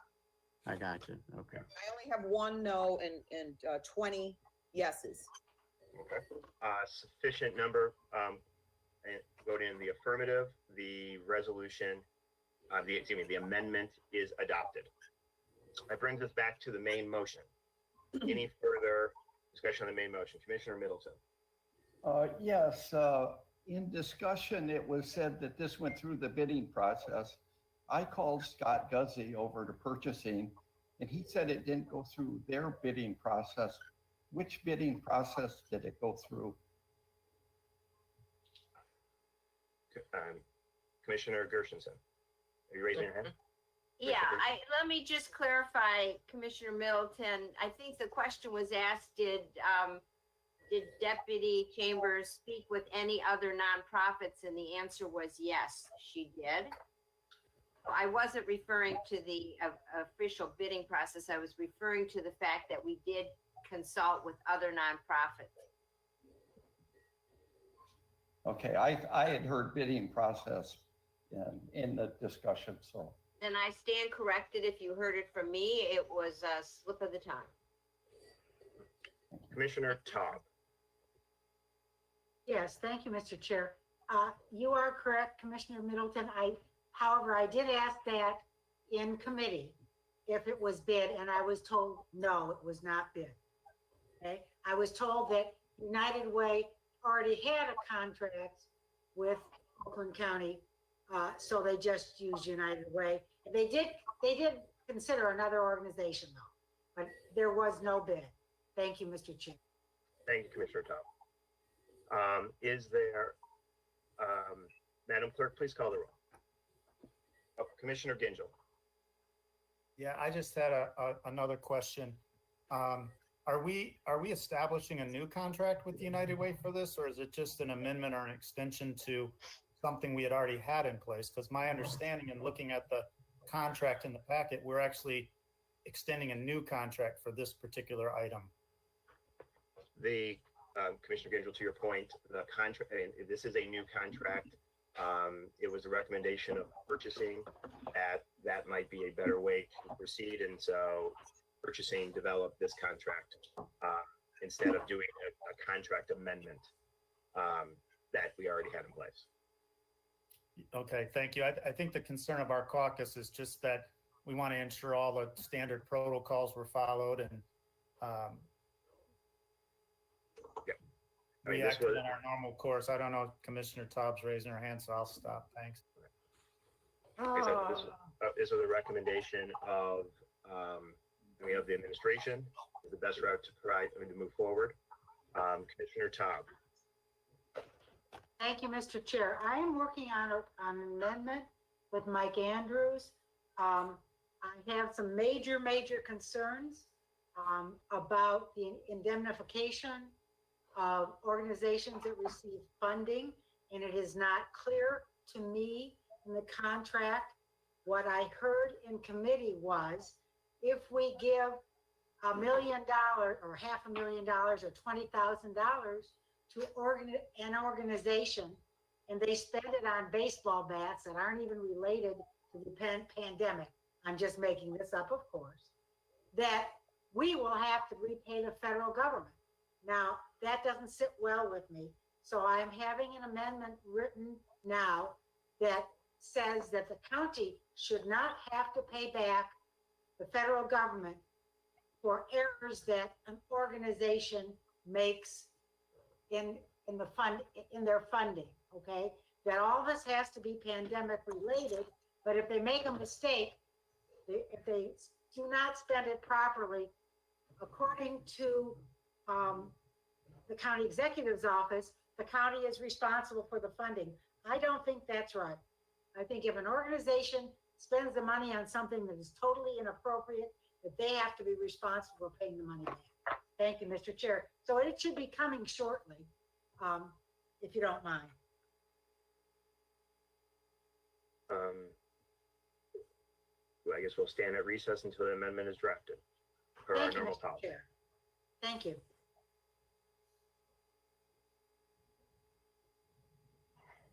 I mean, Mr. Chair, if you'd like to pass this item temporarily, just move on to the next one. No. And, we'll take a recess. Okay.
There's an extra word in there, whoever's listening. It should read, be it resolved any costs that do not meet the federal government's guidelines. Get the first not out after the word costs, please. If you can do that. Is there anybody there? I'm sorry, Shelley, say it again? All right, be it further resolved, any costs, get rid of that not. Any costs that, Do not okay, meet the federal government's guidelines specific to COVID-19 related expenses incurred by the organizations. Okay, got it? got it. But Shelley, it's not clear. It just says must be reimbursed. I think you should put those organizations must reimburse the county or something in there. Unless you think that makes sense. I don't think it makes sense, the second sentence, but.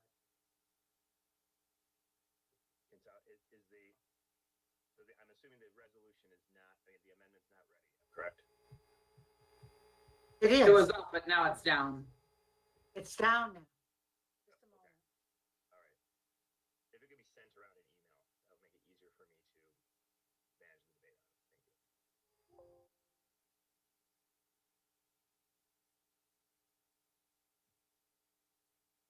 you. Okay, let me explain quickly, Chris Long, if I may, Mr. Chair.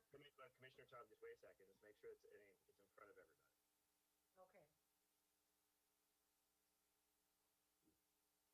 Shelley, I get it. I just don't think the wording's that good, but that's okay. Let's move on. I just think there should be like the nonprofit organization must reimburse. I think it should be more clear, but that's okay. If everyone understands it, move on.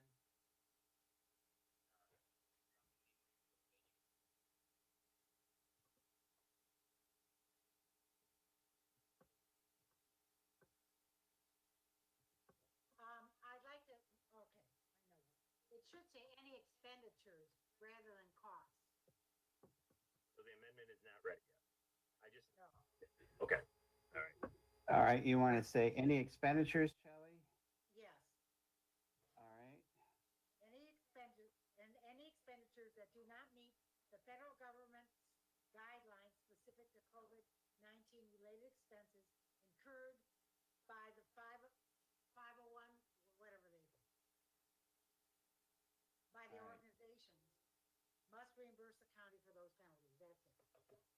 okay, I'm trying to send that out. I'm trying to identify the counties, so, because we may have to pay money back, according to Hillary Chambers, if they spend it on something frivolous, we have to, the county's responsible. What is that? Pardon? Whose clock is that? Someone could play instrument very good, whatever they're playing. Good elevator music, you know.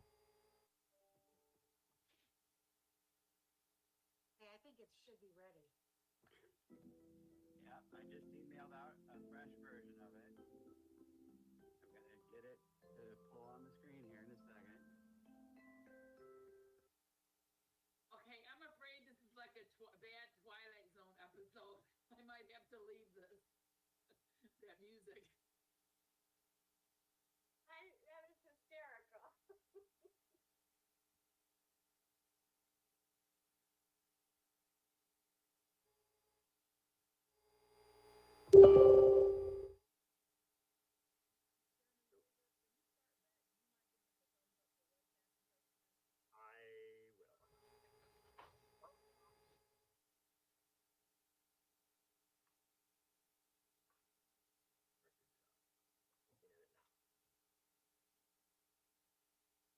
Commissioner Tom, does that look right?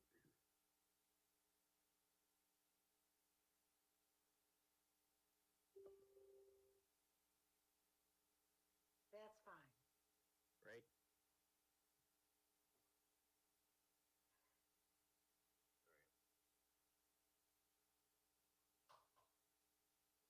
I don't think it should just say penalties. If they get penalized, they have to pay it back. They have to pay the expenditure back, right?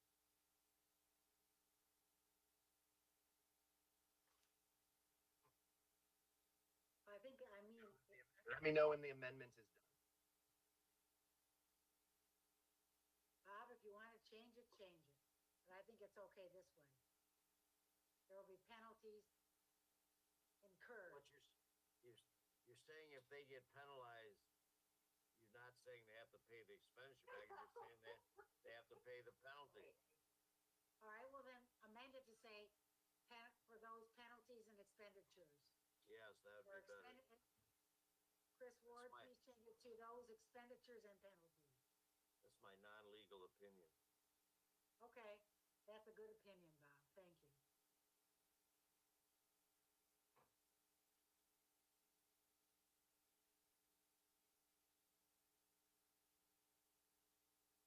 Okay, so we're replacing the word penalties with expenditures? For those expenditures and penalties.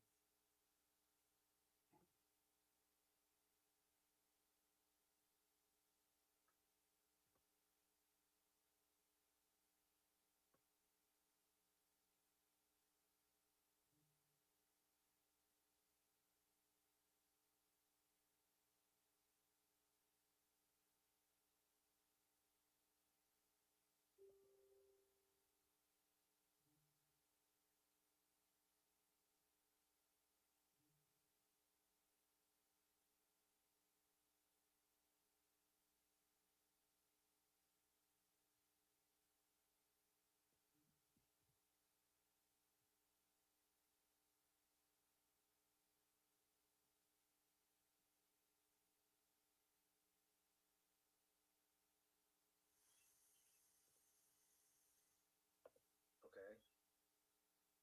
And there's something on the bottom that says I don't need Well, audio. I'm just wondering. I'm trying to say, can people hear me now? Yes. Let's see. You can hear me now? Is that William? I can hear you. That's me. Yes, we can hear you. I think I'm good now.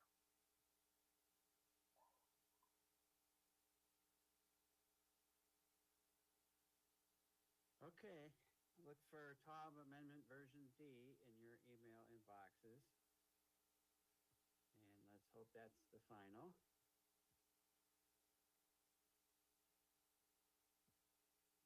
And let me just get back in here.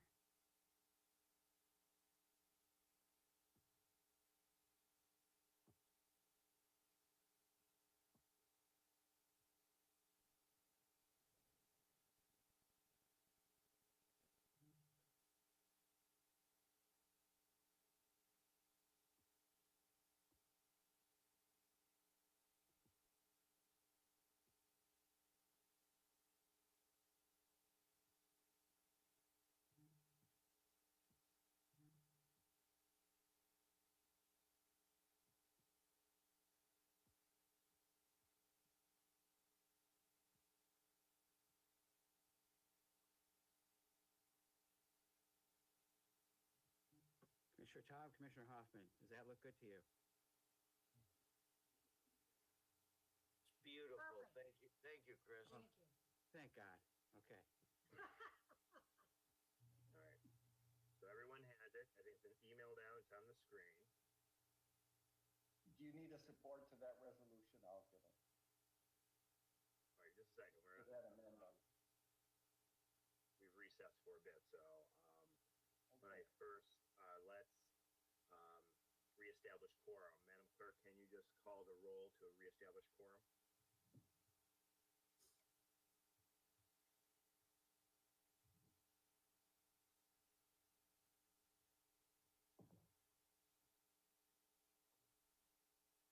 Madam Clerk?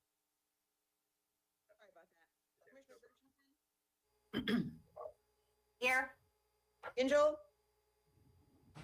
Here. Kaufman, Yes. Jackson, Here. Okendorfer, Here. Colwell, Here. Kuhn, Here. Long, Here. Loops, Here. Markham, Here. McGilvray, Here. Middleton, Here. Miller, Here. Nelson, Here. Powell, Here. Quarles, Here. Biz, Still here. Cobb, Here. Whitebert, I'm here. Woodward, Here.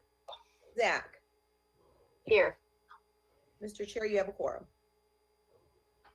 Thank you. All right, that brings us back. Commissioner Taub is offering the following amendment, seconded by Hoffman, I think, who helped author it. Commissioner Taub, to your, you want to speak to your amendment? Yes, thank you, Mr. Chair. I think it's imperative that the county not be held responsible for people who have a contract and sign a contract and agree in this contract that they're going to only spend it, the funding on pandemic, use it for pandemic expenses. So just to make it clear, because as I recall, County Executive Chambers said that the county would have to pay it back in our meeting. And that is a major concern to me. Because, you know, we could end up with a $1 or $2 or $3 million, not that I hope it would never happen, but it could happen where the expenditures are not really approved or they spend it incorrectly. And then we're going to be really in trouble because, as we all know, there will be budget shortfalls next year. Thank you. Commissioner Gershenson. Yes, Mr. Chair, can you weigh in on this since you are the lead on this resolution? So I guess I'd speak to a couple things. I mean, I just want to, I guess the first thing that's, I mean, a little troubling, that it seems that we are treating our nonprofit community a lot different than we treat our business community. We approved a loan. I mean, we didn't put these types of things on top, redundant types of things. We have the responsibility for the county to make sure that all CARES dollars are spent accordingly. And we have an oversight committee to be able to do that. That being said, in the contract, if you'll look at 2.5, it says that any applicant who receives a grant award must comply with the following requirements. And it spells out what those requirements are. And then further down on 3.1, it requires that our contractor that's helping identify and ensure that all grant award recipients meet the requirements outlined in that 2.5 requirement. And furthermore, we have a oversight committee of 2 commissioners and a member of the administration that will be working with our consultants to make certain that all grant awards that go out. So I guess I just, this is more than redundant. It's already built in there. No dollars can get spent that don't come in compliance with CARES. And there's reporting requirements on behalf of the nonprofits to ensure that those dollars were spent, to make sure that they were spent by the deadline, which is the end of this year. So I don't think this amendment is necessary for that reason, because we have all the provisions built in here. Commissioner Quarles.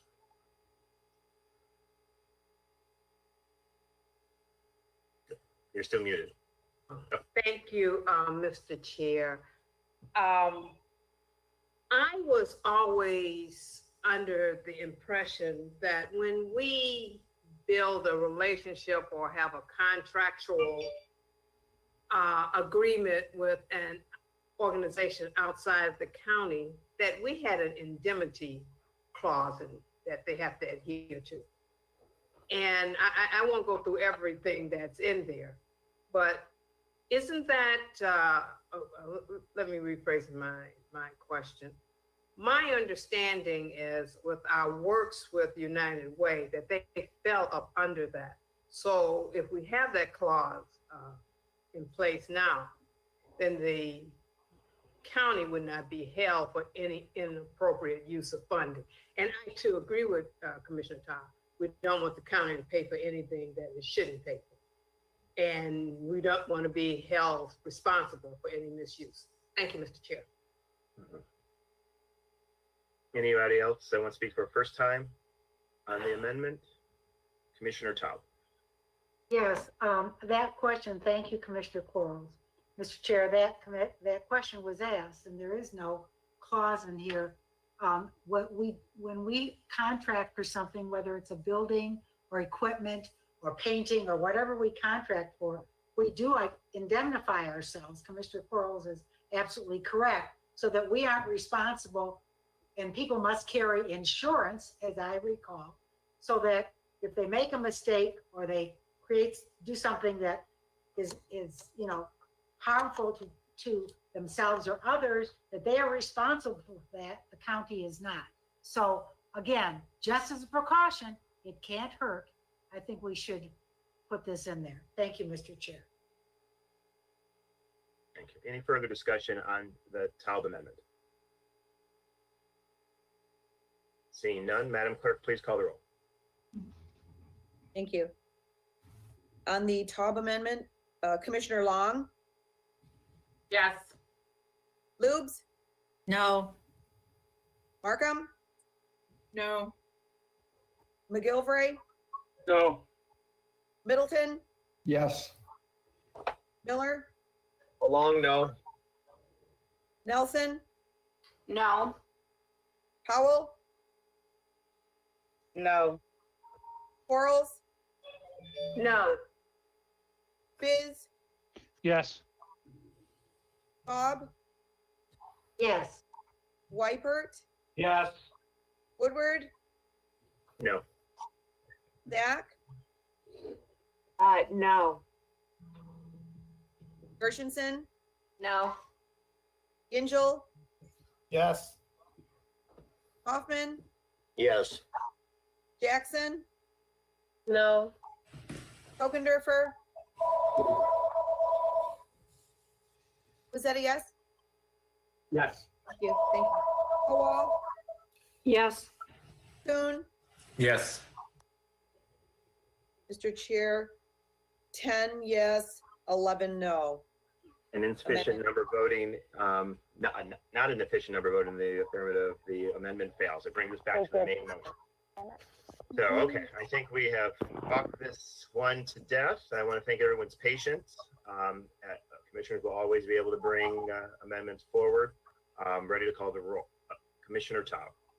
Yes, Mr. Chair, I am still concerned about an issue because I know that there is a council person in Royal Oak who is a senior level person at United Way.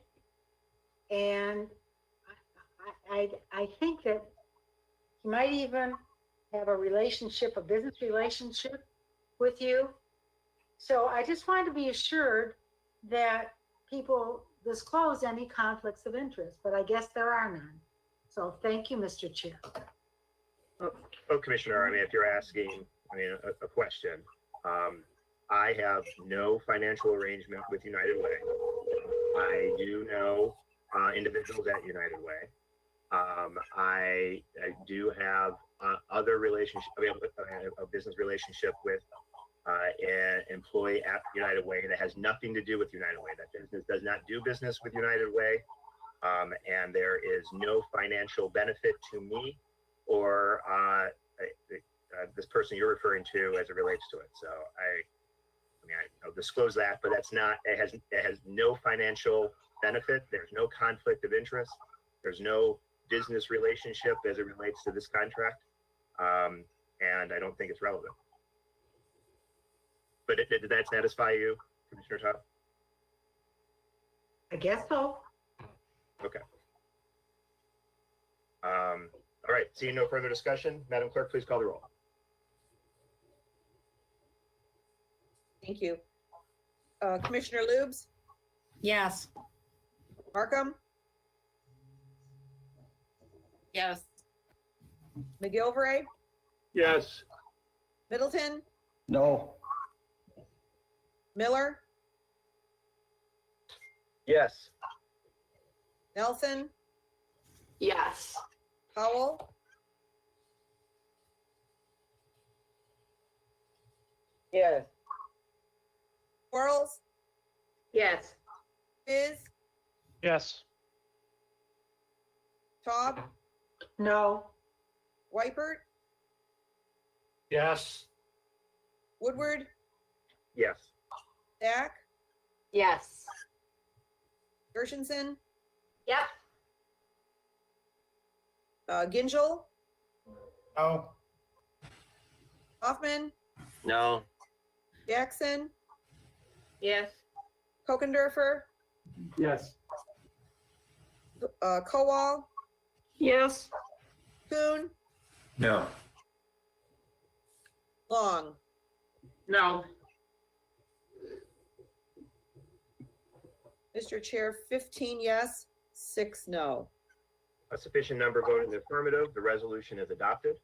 Per the resolution, can I get a motion to name Commissioner Zach as the Democratic Caucus representative and Adam Kokendorfer as the Republican Commissioner representative to the Oversight Committee? Moved by Commissioner Lube, seconded by, I get a Republican to second it. Commissioner Wypert. Madam Clerk, please call the roll on appointing those individuals to the Oversight Committee for this initiative. Thank you. Commissioners Markham, Yes. McGilvray, Yes.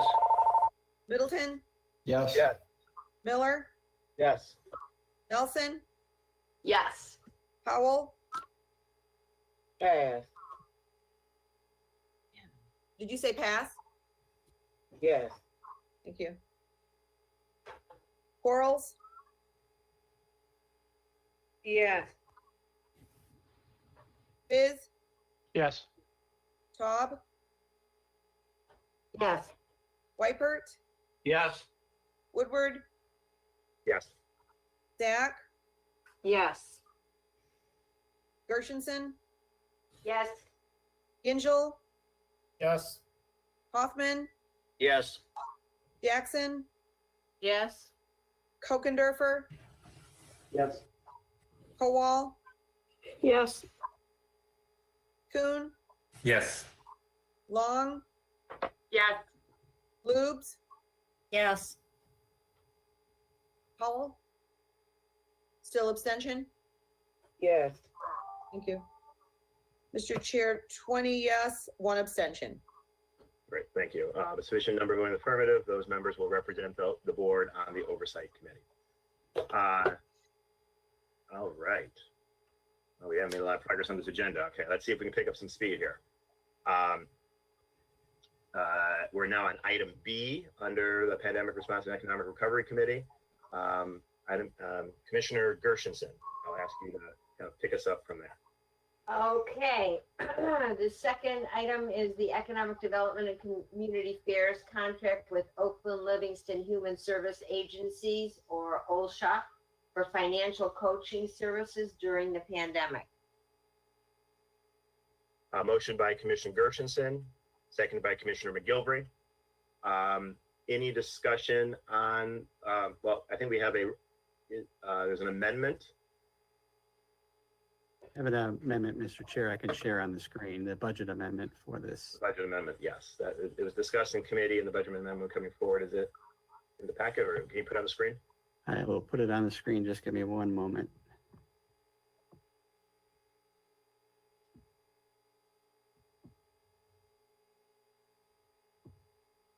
Mr. Chair, I just have a question, if we may, on a different item on, in regards to the voting procedure and being able to abstain and not vote.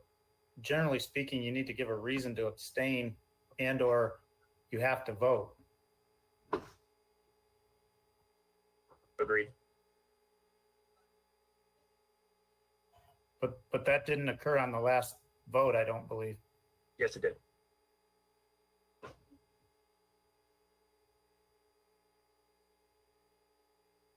Madam Clerk, can you confirm on the last vote? I think Commissioner Gengel was asking a point of order.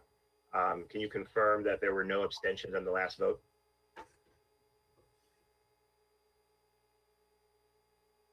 I'm sorry, Mr. Chair. My understanding is that we had one abstention and the abstention equals a no vote. Who was the abstention? Commissioner Powell. Oh, Commissioner, I heard her say yes. No, I had passed and then I came back on and said yes. That's what I thought. So, okay, how about this? Let's, I'll make that correction then. I had her down as a no. I No, think it's you a need to yes. call, I heard abstention like the clerk heard. I've never said abstention. Let's correct that. I said yes. how After I about this? said Okay, pass. how about we go back? Let's just make this clear. We'll take, we'll go back, reconsider the vote. We'll vote again on that matter. I heard Commissioner Powell say yes, and so that's what I understood it to be, but we'll go back, reconsider to make sure the record reflects that. We got this other motion in front of us right now. Let's take care of this. We'll go back. There seems to be some confusion that pass means abstention. Right. That does not mean abstention. But the commissioners are just asking to pass to vote on the second round through. Right, which is what I did. I came back and But asked they're second not, time. yeah, they're not abstaining. They're just voting on the second round through. Sandra, just to be clear for the record, I never said abstention. It was a yes. Thank you. Thank you. Well, we'll go through it just for, We'll come back to it. Let's deal with the issue in front of us right now. So, okay. Here's the amendment. I believe it's also on page 69 in the packet.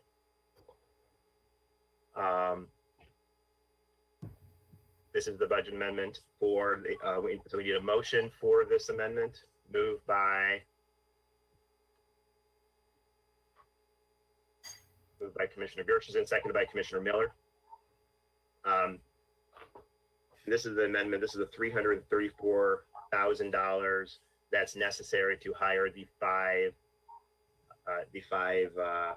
financial coaches that will be hired through OLSA, that will work at our our 5 location of Michigan Works and our community housing division. Is there any discussion about the budget amendment? Commissioner Spiz. Yes, I'd just like to make the same comment I made in committee, that with these 5 individuals starting realistically June 1st-ish and through the end of the year, that they will only be employed for roughly 6 months. And these costs are associated with a full year of employment. So that's why it says not to exceed.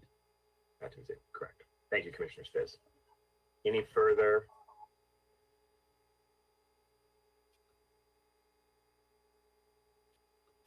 I'm taking a little bit, I'm scrolling because I can't see all y'all at once.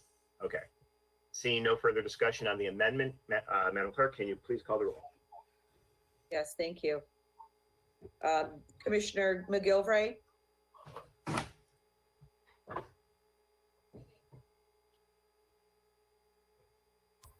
Yes. Thank you. Middleton? This is on the amendment that's in front of us. Correct? Correct. Yes. Then yes, my vote is yes. Miller? Yes. Nelson? Yes. Powell? Yes. Quarles? Yes. Biz? Yes. Cobb? yes. Weipert? Yes. Woodward? Yes. Zach? Yes. Gershenson? Yes. Angel? Yes. Hoffman? Yes.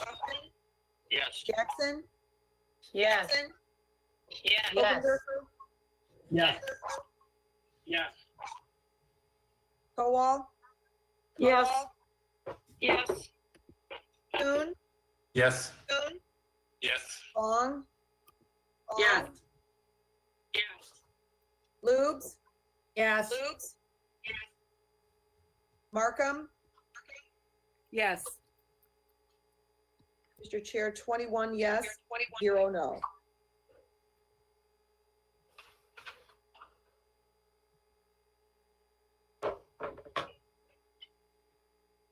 We have another amendment on page 67.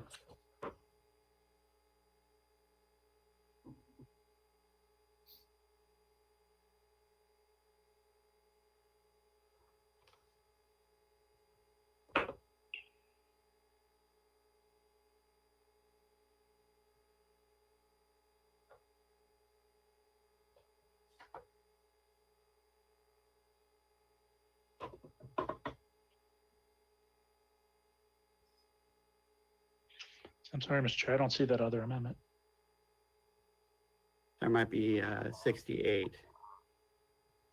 Isn't that the same one we just approved? No, no, the other one was not in time for the last packet upload.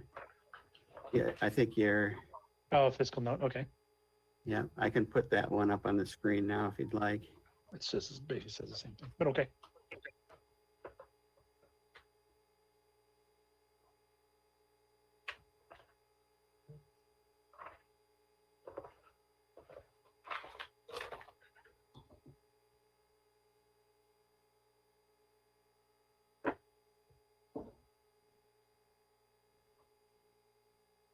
Dave, you're on mute.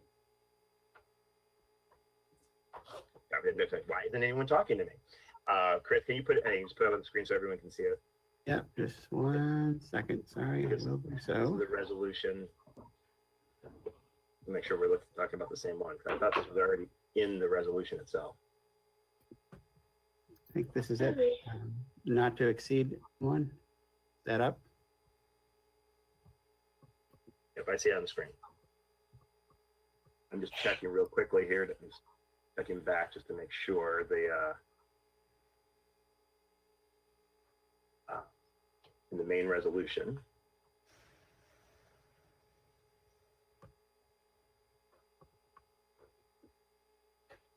Yes, it's not in the main resolution. So this is Commissioner Spiz. I think this is what you were referencing to your point, not to exceed amount, right? Correct. Correct. So would you like to move this resolution, this amendment? I will move it. Moved by Commissioner Spiz, seconded by Commissioner Taub. Any discussion on this? This adds the language that Commissioner Spiz was talking about earlier, to a not exceed amount, that the budget amendment that was just adopted. I'm seeing none, Madam. Seeing no further discussion, Madam Clerk, please call the roll on this amendment. Thank you. On the amendment, Commissioner Middleton, Yes. Miller, Pass. Nelson, Pass.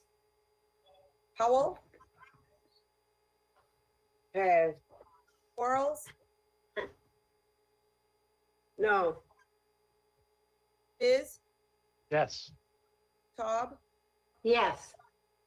Wypert, Yes. Woodward, Yes. Zach, Yes. Gershenson, Yes.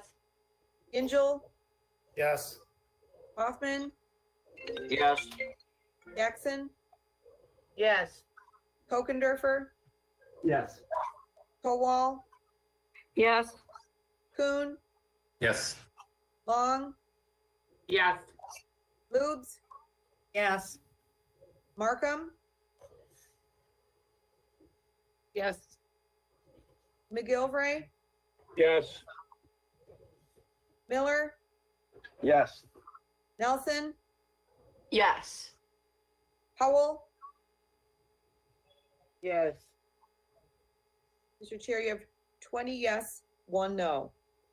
A sufficient number voted in the affirmative, the resolution, the amendment is adopted. That brings us to the main motion. Any further discussion on the main motion? Seeing none, Madam Clerk, please call the roll on the resolution. Yes, on the resolution, Commissioner Miller, Yes. Nelson, Yes. Howell, Yes. Quarles, Yes. Biz, Yes. Taub, Yes. Wypert, Yes. Woodward, Yes. Zach, Yes. Gershenson, Yes. Gingell, Yes. Hoffman, Yes. Jackson, Yes. Okendorfer, Yes. Kowal, Yes. Kuhn, Yes. Long, Yes. Boobs, Yes.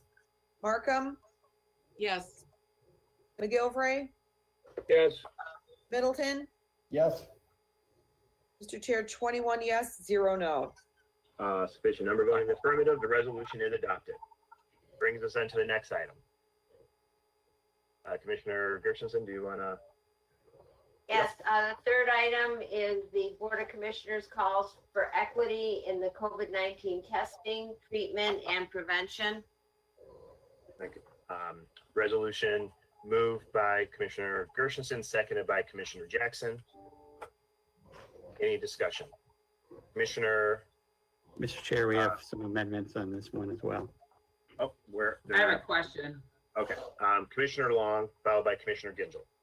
All right, I hope you can hear me because my internet is delaying. Is it okay? So I can hear Janet Jackson was the sponsor of this. So in this resolution, to me, it's implying that Oakland County Health Division did not and is not doing the testing and all that equitable among the residents in Oakland County. Did people in the county complain about our testing and our service with COVID-19? Commissioner Jackson, you want to speak to that? Sure. Right. Then I'll have Commissioner. Commissioner Long, you asked, who complained? Did residents, this resolution to me is implying that Oakland County did not do testing fairly and equitable amongst residents in Oakland County. To me, it has a strong accusation. So I wonder, did residents of minorities and different people in parts of the county complain about our services from the health department with COVID-19? People inquired. I could maybe define some of them as potential concerns. We have been keeping racial demographics on our dashboard as far as the percentages of COVID-19 cases in the county. The majority being in Southfield, where I represent, Oak Park, along the Detroit 48235 border. So people did come to me with concerns. The reason why this resolution was brought forth was to ensure that we continue testing and that we continue having racial demographic data collected so we can address the problem and the disproportionate amount of African Americans that are coming down with this disease during this pandemic. Okay, I understand that, but to me, this resolution is implying that we didn't offer testing to that. As we all know, we cannot force people to go for testing for COVID-19.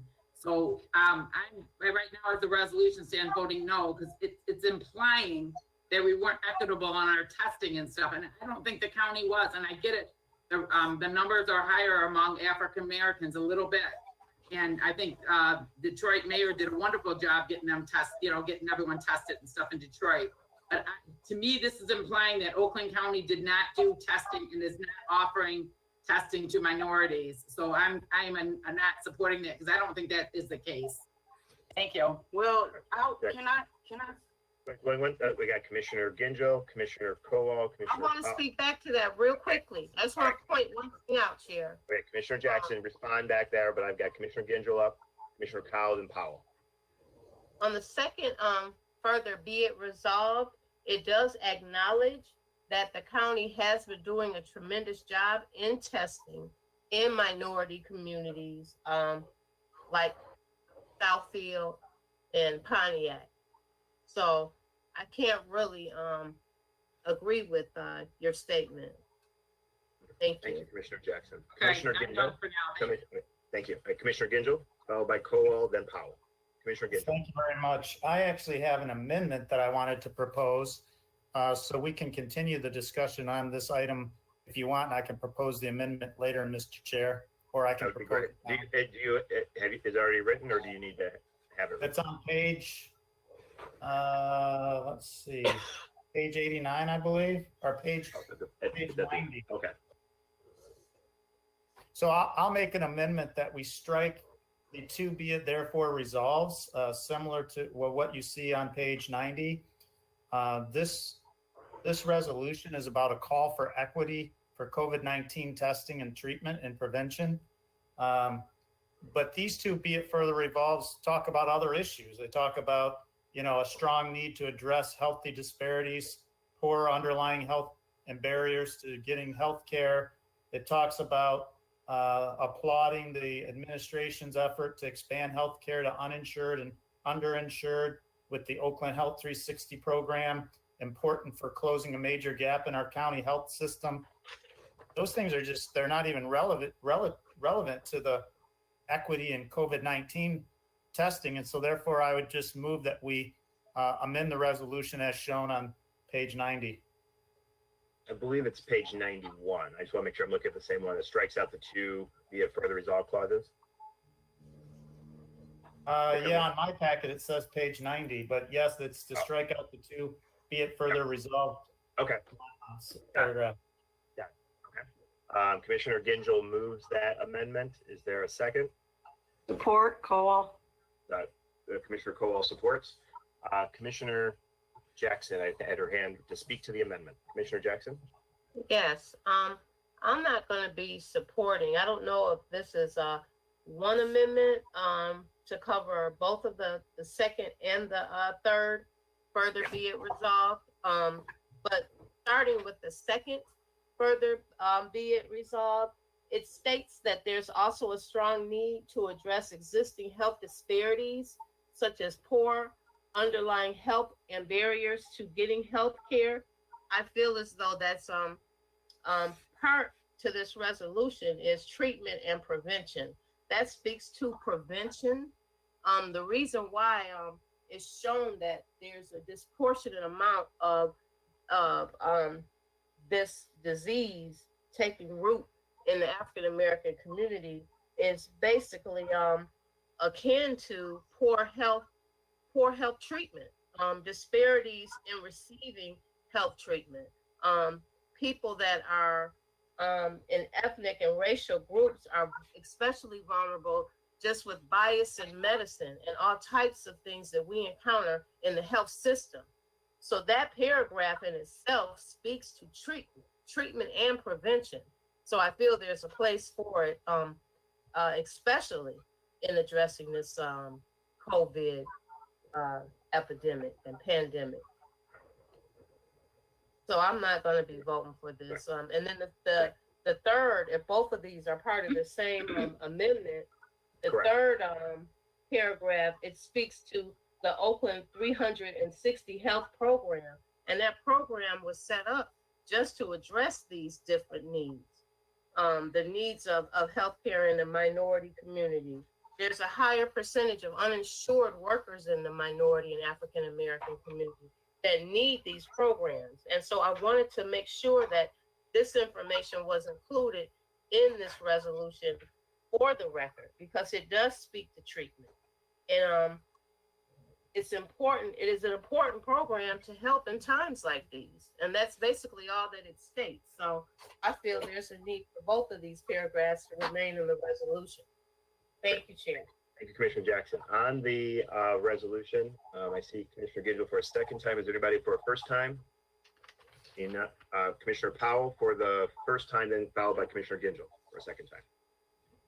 Commissioner Powell. I just wanted to support what Commissioner Jackson is saying, especially here in Pontiac. Just so you all know, I'm in current discussions with the executive office in regards to more testing in Pontiac. They're not doing enough. So we're trying to get more creative and thinking of ways to have more testing done for City of Pontiac residents. And all of those health disparities that Commissioner Jackson is referring to.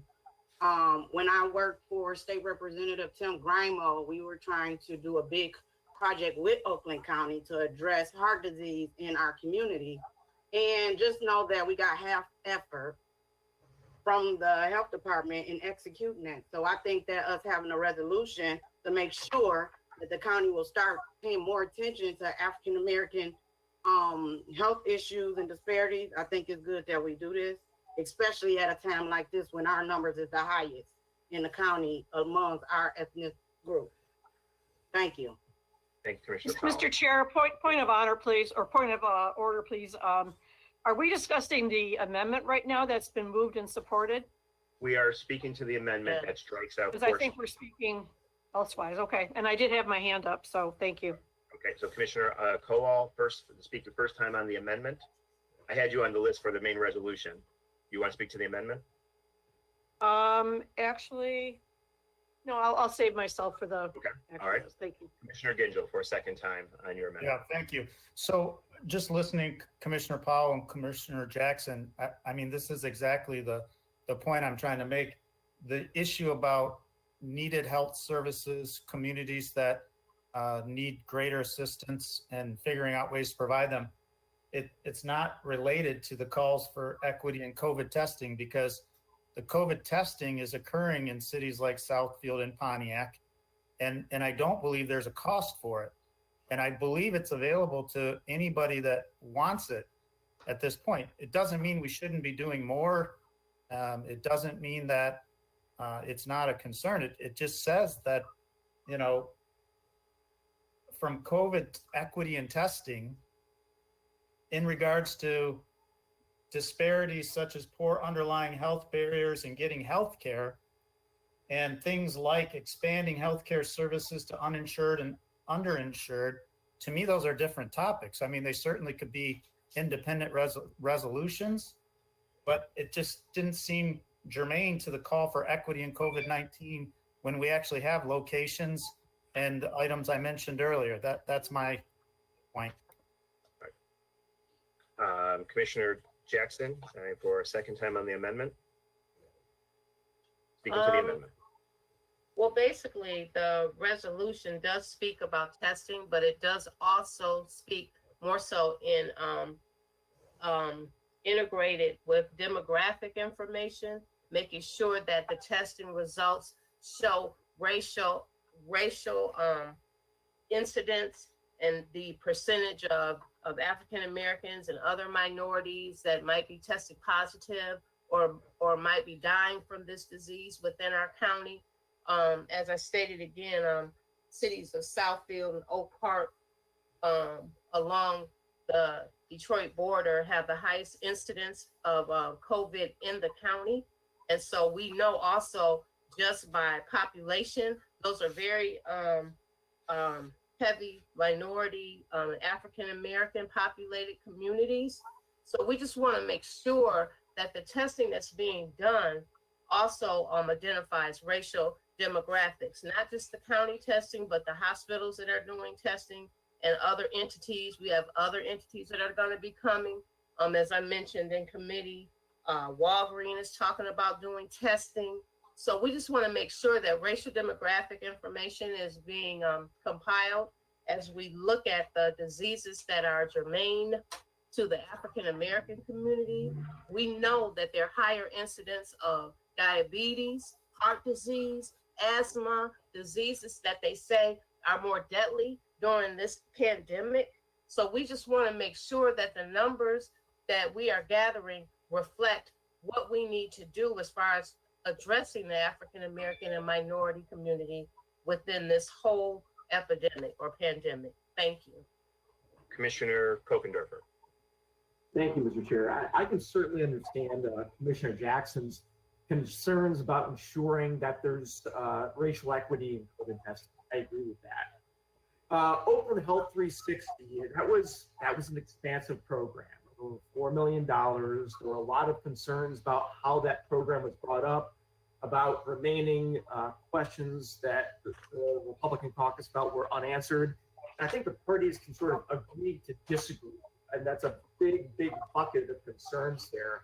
And I think by wrapping all of those concerns of Oakland Health 360 into this, it just detracts from the purpose of ensuring that there's racial equity in COVID-19 testing. So in light of, I appreciate the concerns, but wrapping that other issue into this one, just it prevents me from supporting the resolution.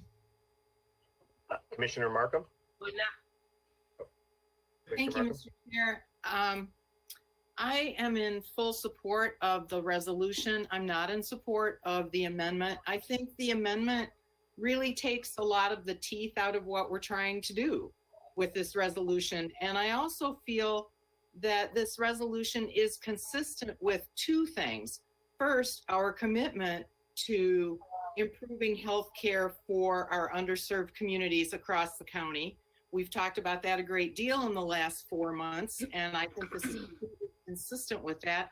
I also think that it's consistent with the task force that's been put together by the governor and the lieutenant governor, and making sure that the most comprehensive data is available is really important.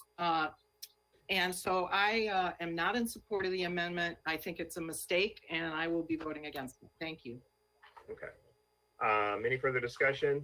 Seeing none, Madam Clerk, can we call the roll on the amendment? Thank you. On the amendment, Nelson,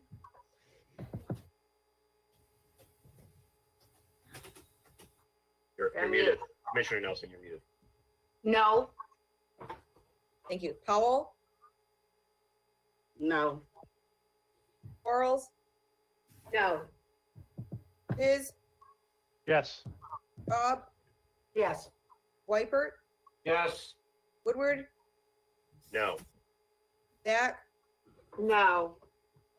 Gershenson, No. Angel, Yes. Hoffman, Yes. Jackson, No. Kokendorfer, Yes. Kowal, Yes. Kuhn, Yes. Long, Yes. Lubes, No. Markham,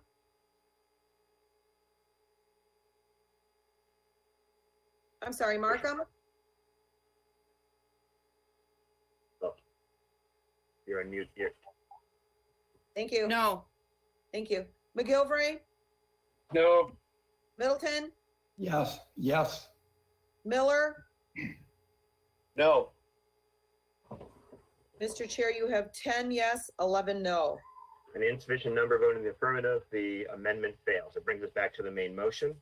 I had Commissioner Kowal and then Powell up for the main motion. Commissioner Kowal. Well, thank you, Mr. Chair. I take it from the title of the resolution that when you think of the testing and then treatment, which would be treatment for COVID-19, and then prevention would be the preventive measures that you would take, such as social distancing, the PPEs and whatnot. So I feel that we have two separate things going on here.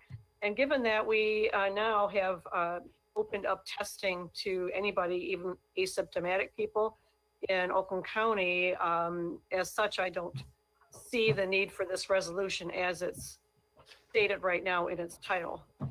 There are broader concerns that people have that should be brought forth separately. So I don't think I can support this resolution as it's presented. Thank you. Thank you, Commissioner Kowal. Commissioner Powell, followed by Commissioner Jackson. And then Commissioner Taub. Commissioner Powell, did you want to speak to the main motion? I know you spoke during the amendment. You want to speak to the main motion? I just want to repeat basically, what I said. I just think that we are now in discussion with the executive office in regards to more testing here in the city. And like I stated before, we've reached out. The city of Pontiac reached out to address some of these disparities, and we didn't get nowhere with past administration. So I think that all of this is good that we're now putting it in resolution form to show accountability, to make sure that we put forth more efforts to help in our underserved communities in the county. Thank you. Thank you. I got Commissioner Jackson, followed by Commissioner Taub. Commissioner Jackson. Thank you, Chair.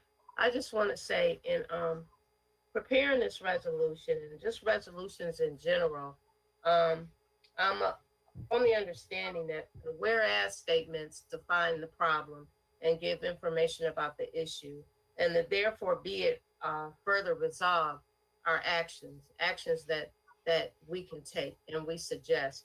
And so I just want to say that I think this resolution all fits very well together because we know that there is a link between COVID mortality and underlying health issues. And so this resolution talks about the demographics and testing and gathering that information, but it also talks about minority healthcare efforts that we have brought before the commission, even in the budgeting process. I'm not sure how much we secured in our last budget, but I know at least $50,000, but I believe even more for a minority healthcare initiative sponsored by Commissioner Coral and myself. So all I can say is that it all is linked together. It does present a ever-present problem that we have looked at before. That's part of the reason why Oakland 360 has come to pass, because the number of uninsured residents that we've had in the county that needed a more comprehensive look at their health care. If the resolution calls for continuing those services, it applauds those services. It asks for getting understanding that there's a strong need to address existing health disparities. And so it is all connected. And I'm very proud to bring this forth before the commission. Thank you. Thanks, Commissioner Jackson. I got Commissioner Taub. Thank you, Mr. Chair. I just want to report that there is a missing link in this resolution. I've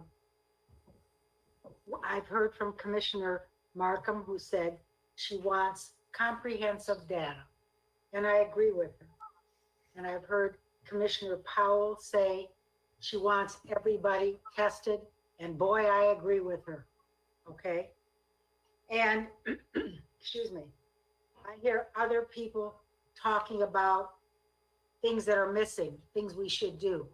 Now, we can test every person in Oakland County, all 1,200,000 and some odd thousand people. And either they're negative or they're positive, okay? And it'll give us somewhat of a picture.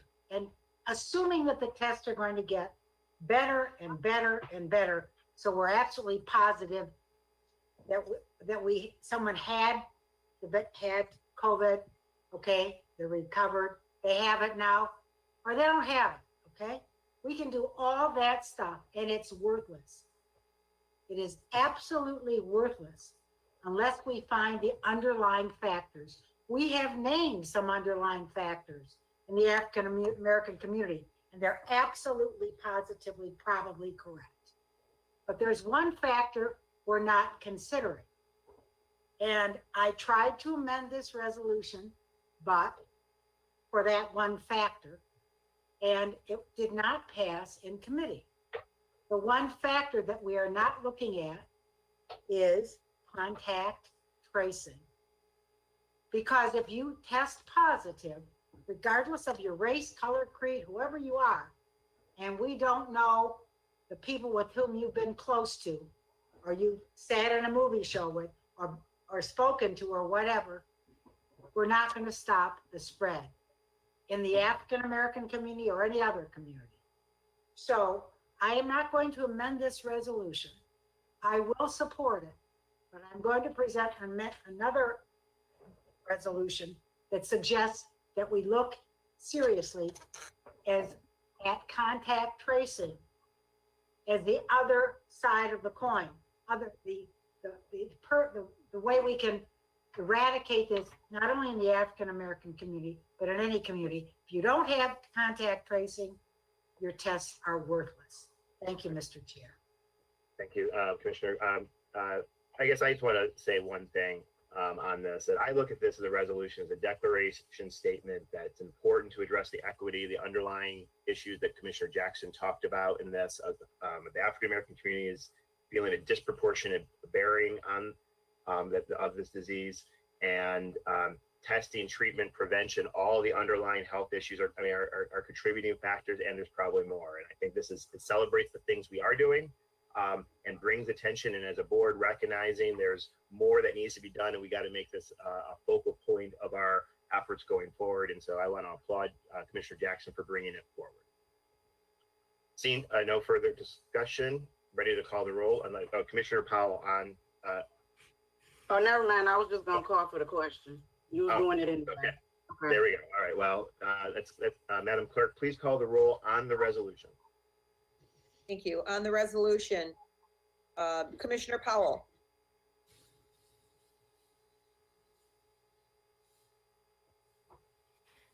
On the resolution. Oh, I think Commissioner Commissioner Powell froze.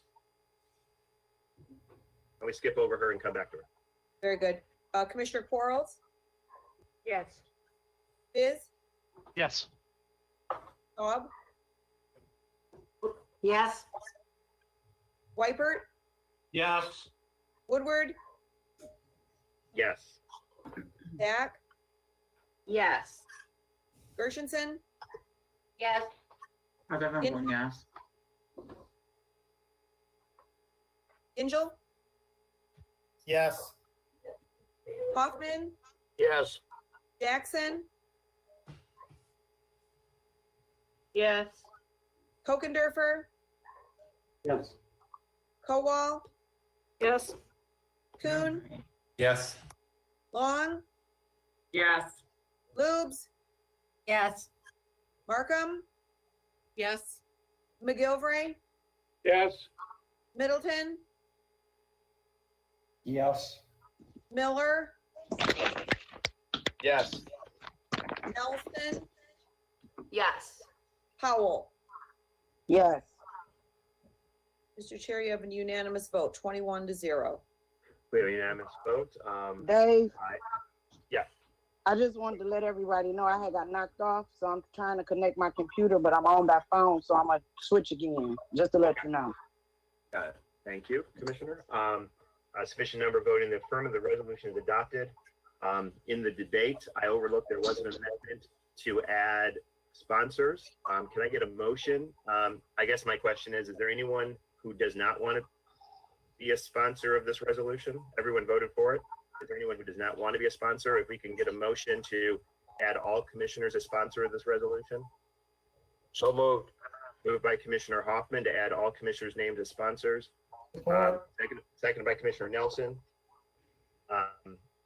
All in favor of adding everyone's name as sponsors, say aye. Aye. Aye. Opposed, say nay. Everyone is then added as sponsors. Commissioner Oh my Jackson. God, my computer just went out on me. I just want to say for the record that Commissioner Quarles and Commissioner Powell agreed early on to co-sponsor this resolution, and I thank both of them as we all represent minority, majority communities. Thank you. Thank you, Commissioner Jackson. And I think Commissioner Kowal mentioned, and I guess as a public service announcement, just to make sure everyone know, I think there was an email communication that went out. Commissioner Kowal is absolutely correct that you no longer need to show symptoms to be tested at our Oakland County mobile sites. Anyone wanting testing, getting testing is allowed. So at our Pontiac campus site, at the health department, our Pontiac campus testing site, at our South Oakland health department site, and in our Novi site, any person in Oakland County can get tested. They just need to call the nurse on call number. For anyone who's watching, they wrote that number down. It's 877-21. Nope, that's not right. Do we have a nurse on 800. call? Go ahead. 800-848-5533. Thank you. I wrote it down somewhere else, but yes, people need still an appointment. You can't do same day. You need to schedule yourself to be there. And I just want to make sure that everyone knows that. And the administration communicated that, pushed that out wide and far so that we have the capacity, and we still need to build capacity, but we've had a lot of great capacity to do more testing. Commissioner Tao. Yes, I wanted to also include the fact that antibody testing is available at most walk-in clinics, or your doctor's office can send a prescription or do whatever.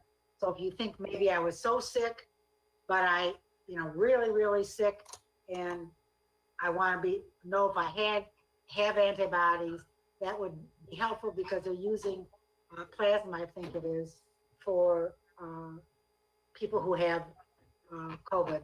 So if you think that you may have had it, you can go and check with the walk-in Sure, clinics. Thank you. Commissioner, I feel obliged that I think our health departments, and there's some caution with the antibody test because there's a variety. And so I want to make certain that check with your doctor. And our health department has some reservations currently about the antibody test because there are varying types. And so work with your physician if you want to pursue the antibody approach. So moving on to unfinished business. Excuse me, I apologize for that. Nope, that concludes all the issues on the Pandemic Response and Economic Recovery Committee. Brings us to reports of special committees. There are none. Special order of business. We've got a number that are listed here. Commissioner Taub. I'm sorry, I don't have access at all to an agenda. This is a motion to discharge the resolution that you've had on there. Do you want Yeah, I'd like to postpone that, please. All right, so give notice for a future meeting. Item B, I think Commissioner Cole gave notice to discharge. Yes, I'd like to also postpone that motion, postpone that. Okay, give notice to postpone it to a future meeting. Commissioner Ginzel, I think you gave notice to discharge miscellaneous resolution 20140. Commissioner Ginzel. Yes, I would actually like to move that we discharge. It was timely in nature when we asked to suspend the rules, and the good news is the governor's actually started to do some of these things.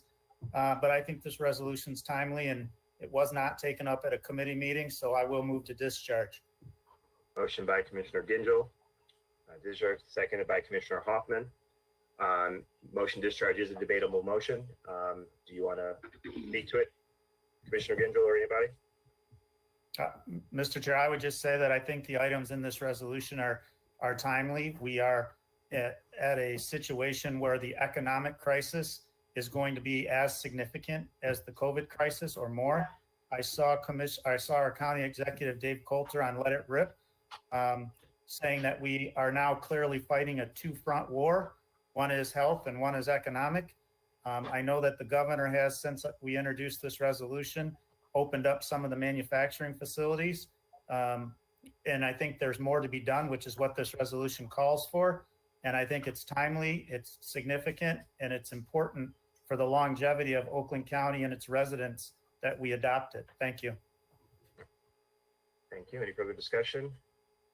I'm going to speak. I'm going to oppose this resolution. I agree that we are in the reopening phase. I think I'm in agreement with Commissioner Ginzel that we have the governor has started the phase open across the state. I expect more in the coming week before Memorial Day and even more in the phased in approach. The manufacturing coming back online, businesses opening their doors. And I think some of the things like listed in this resolution are not relevant anymore. And so I don't think it's necessary. I think we are actually making the appropriate progress to open up Michigan, open up Oakland County's economy. On the home front here, our county issued a very comprehensive way how we're going to restart county services. I don't think we need to discharge. If there's interest in working on another resolution that speaks to where we are now moving forward, we're open that. But I do not support discharging this resolution at this time. Commissioner Taub. Yes, thank you, Mr. Chair. I mean, the last I heard, and of course I'm only getting my news on television, but who knows if it's correct. The last I heard, Oakland County is grouped with about 5 or 6 or 7 other counties, and we're not going to be able to get back to work until the city of Detroit does. Okay, regardless of what our numbers are, regardless of what's happening. So we really are not back to work, except for people who are working in plants. Very few people are working in this county, okay, are permitted to go back to work, who have full-time jobs. So I will be supporting this. I think Oakland County should be a leader among counties, not just a sheep, but the shepherd. And I think it's time that we step up and make a plan that will be suitable for Oakland County. You know, we have something called home rule in this state. And that means that we have the right to govern ourselves. And I think it's time that we make at least a plan, if nothing else, about how we're going to put people safely back to work. I don't see anything coming from anywhere. Thank you, Mr. Chair. Commissioner Middleton. Yes, you suggest that we start this process over with a new resolution that's cleaned up. And before that would get passed, we're talking the July meeting. And I think it's more pertinent that we pass this resolution right now, the one that's there. And if some things have already been instituted, that's fine. But it does add other things to the economic development startup.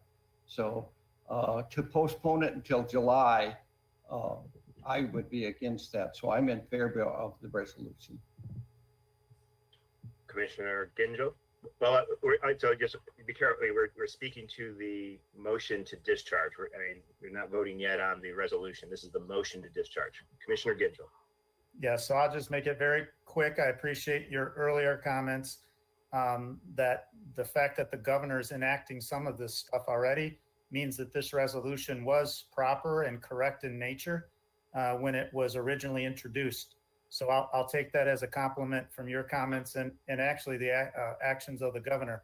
So I believe the other items that are in here are still timely, and I believe that we will see them play out, and asking that we take the leadership position by adopting this resolution. Thank you. Any further discussion on the motion to discharge? On the motion to discharge, seeing no further discussion, Madam Clerk, please call the roll on the motion to discharge. Thank you. On the motion to discharge, Commissioner Quarles?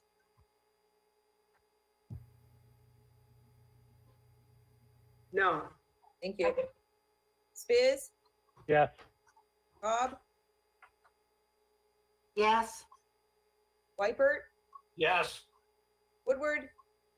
No. Zach? No. Gershenson? No. Gingell? Yes. Hoffman? Yes. Jackson? No. Okendorfer? Yes. Kowal? Yes. Kuhn? Yes. Long? Yes. Boobs? No. Markham? No. McGilvray? No.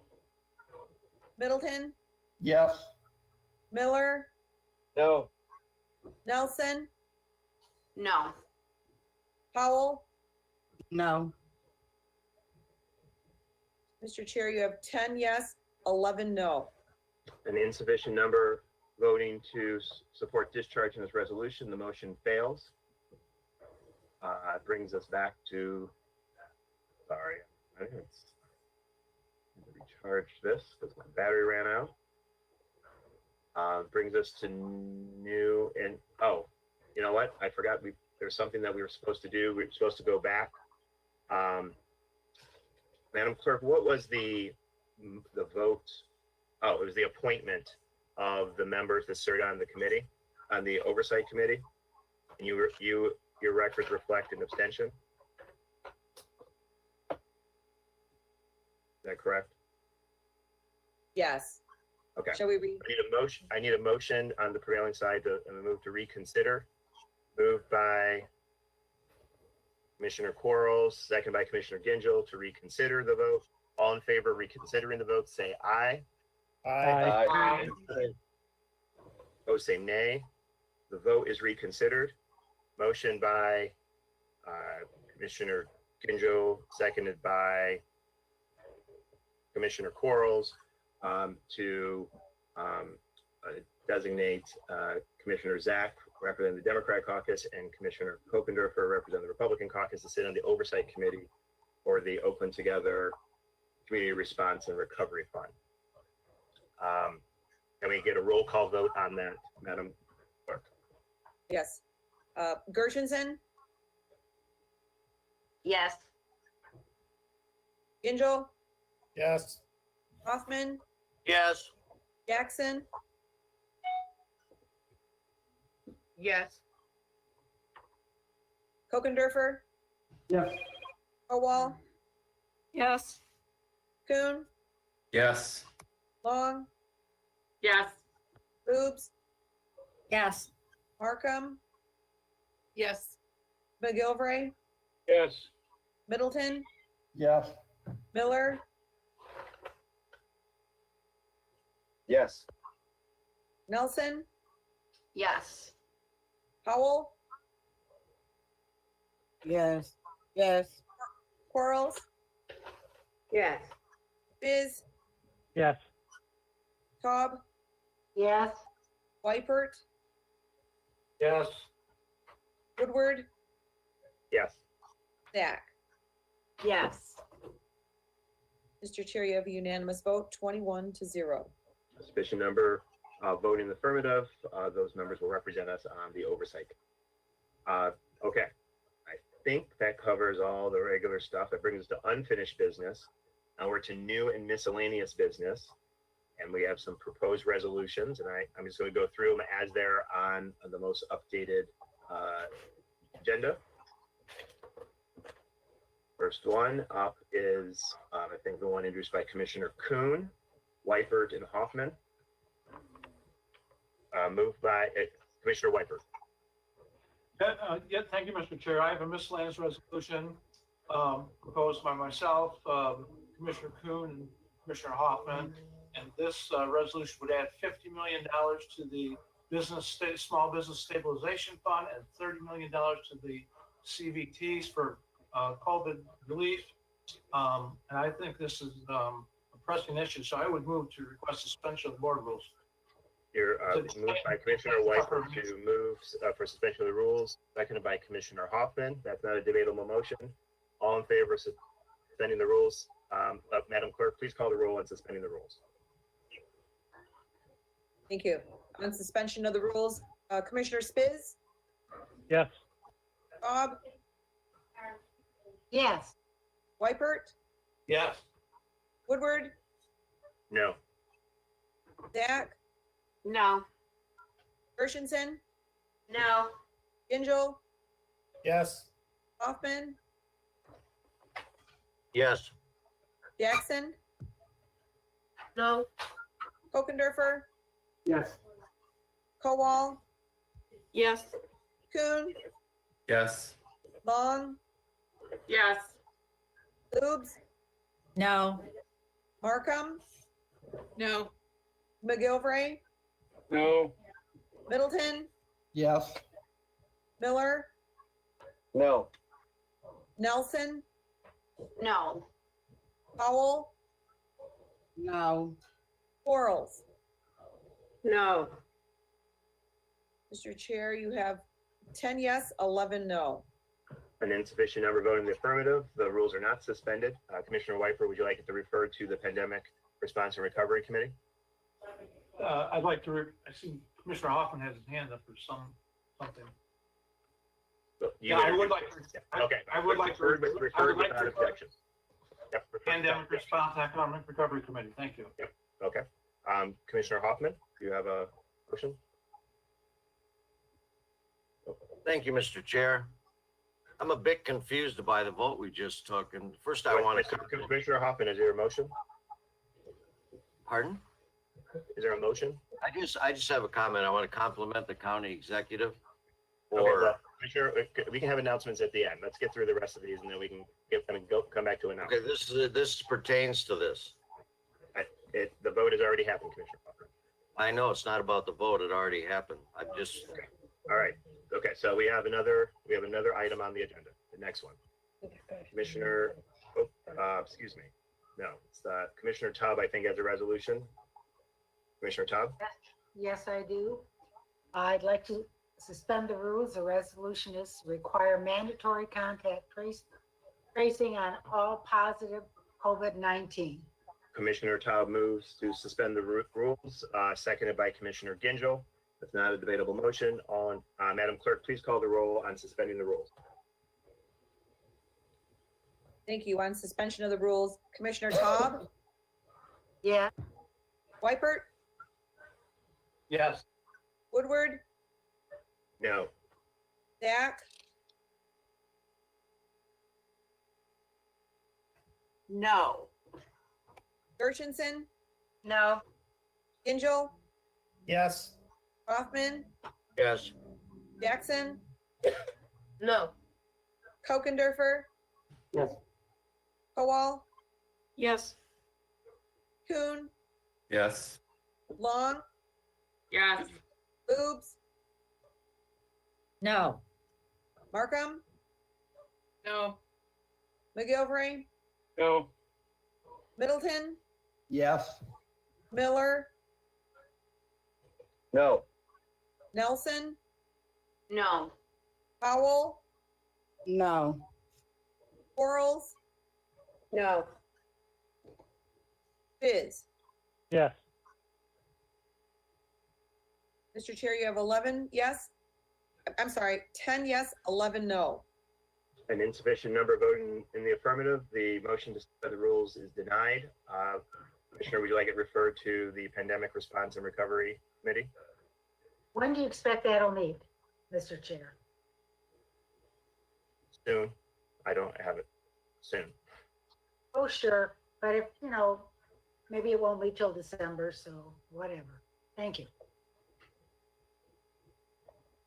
Okay, referred there without objection. We have got the next one, Commissioner Kokendorfer, I believe, and Commissioner Kowal. Commissioner Kokendorfer?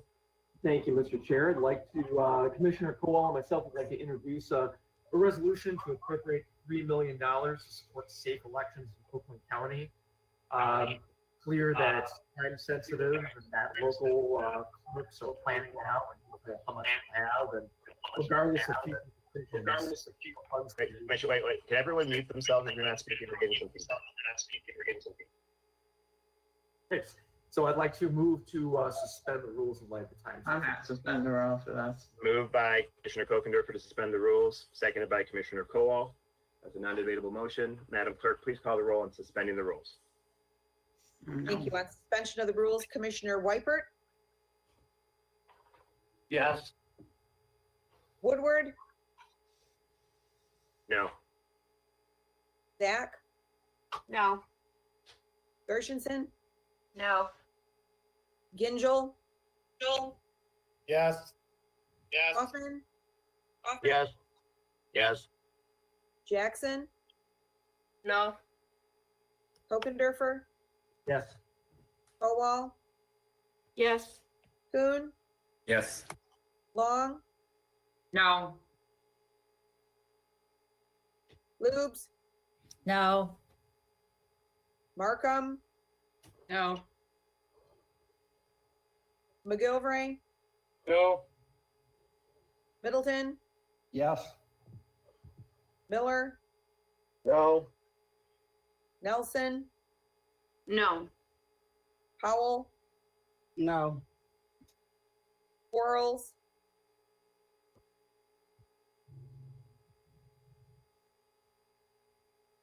You gotta unmute, Coral. No. thank you. Biz, Yes. Taub, Yes.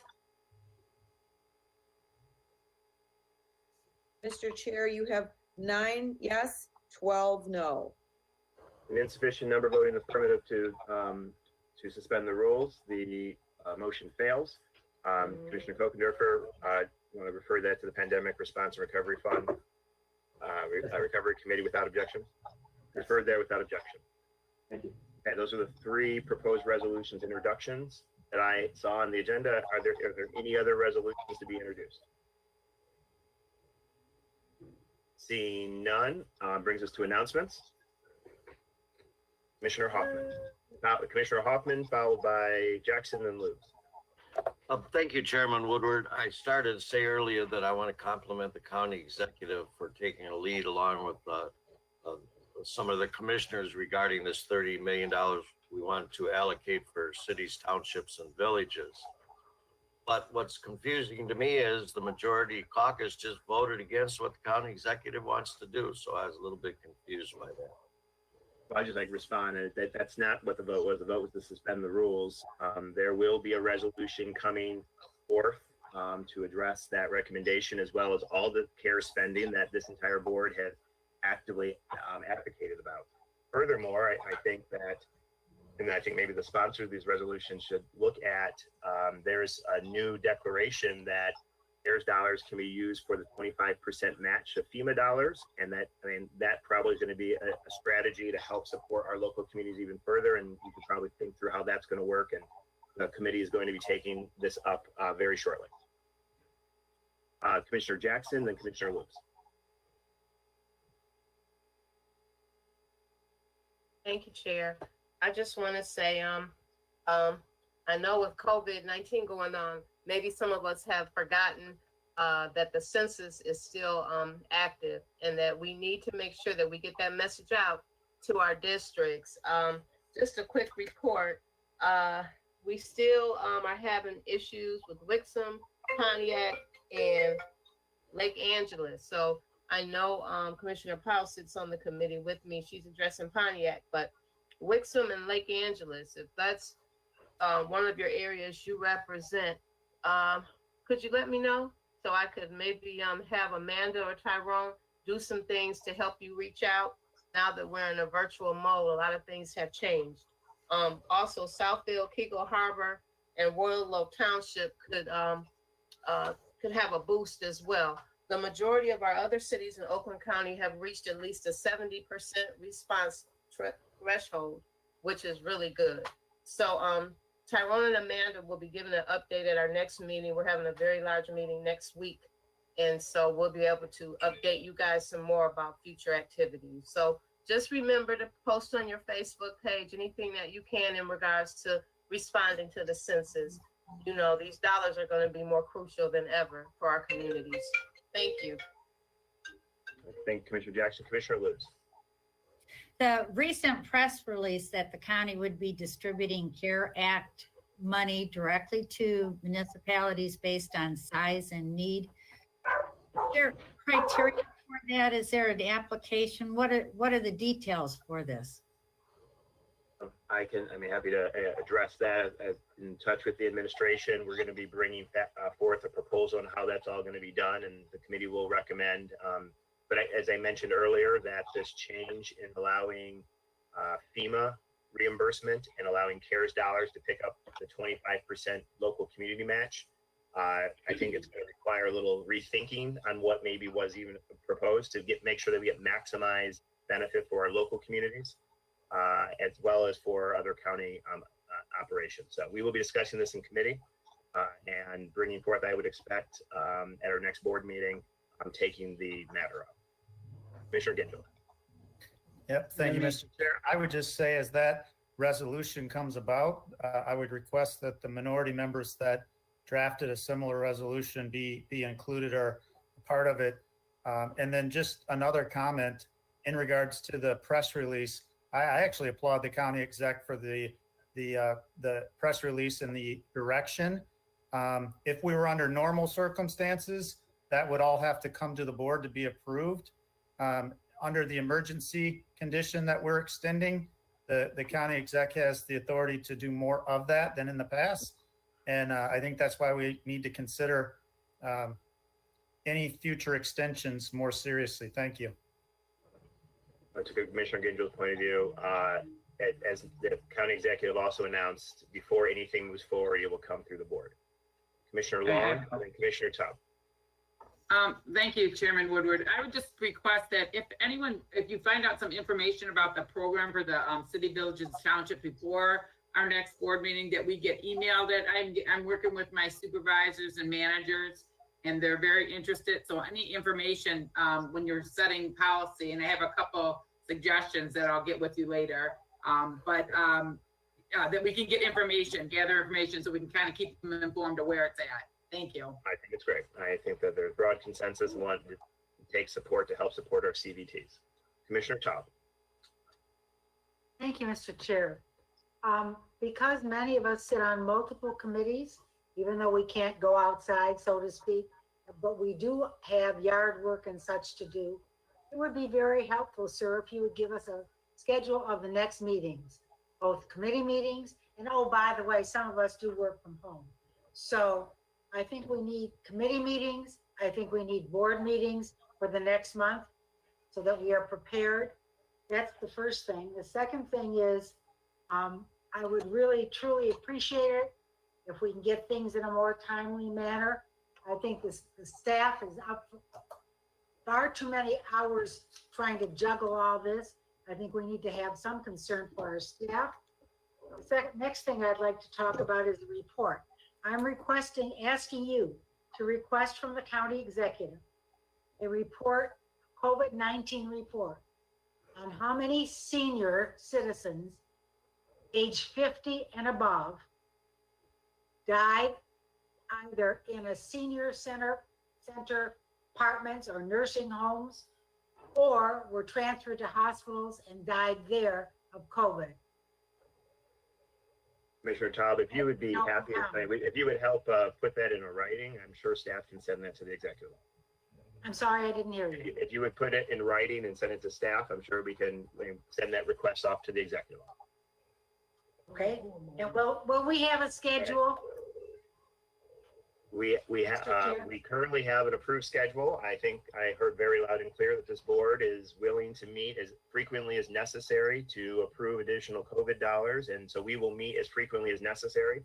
I'm going to be adjourning, unless if someone else has another announcement, we'll be adjourning to June 11th, 2020, or I call the chair. I'll do that, but I'll let you know that I will look to see if there's a way to put tentative additional meetings on the schedule to make it more convenient for people. But we will meet as necessary to respond to the pandemic as appropriate. Mr. Tom, final comment. I'm talking about committee meetings as well. So when would they be? The week before June 11th? They have a set date already, but committee chairs will call those meetings as necessary to conduct business. Which week are they going to be in? So we know not to schedule other meetings on those weeks. We'll work with staff to get some communication out to spell out what the next month of expected meetings are going to be. I think I did put out an email on that already. Email from staff has already been sent out already. Okay, without seeing no further announcements, I'll adjourn the meeting June 11th until June 11th, 2020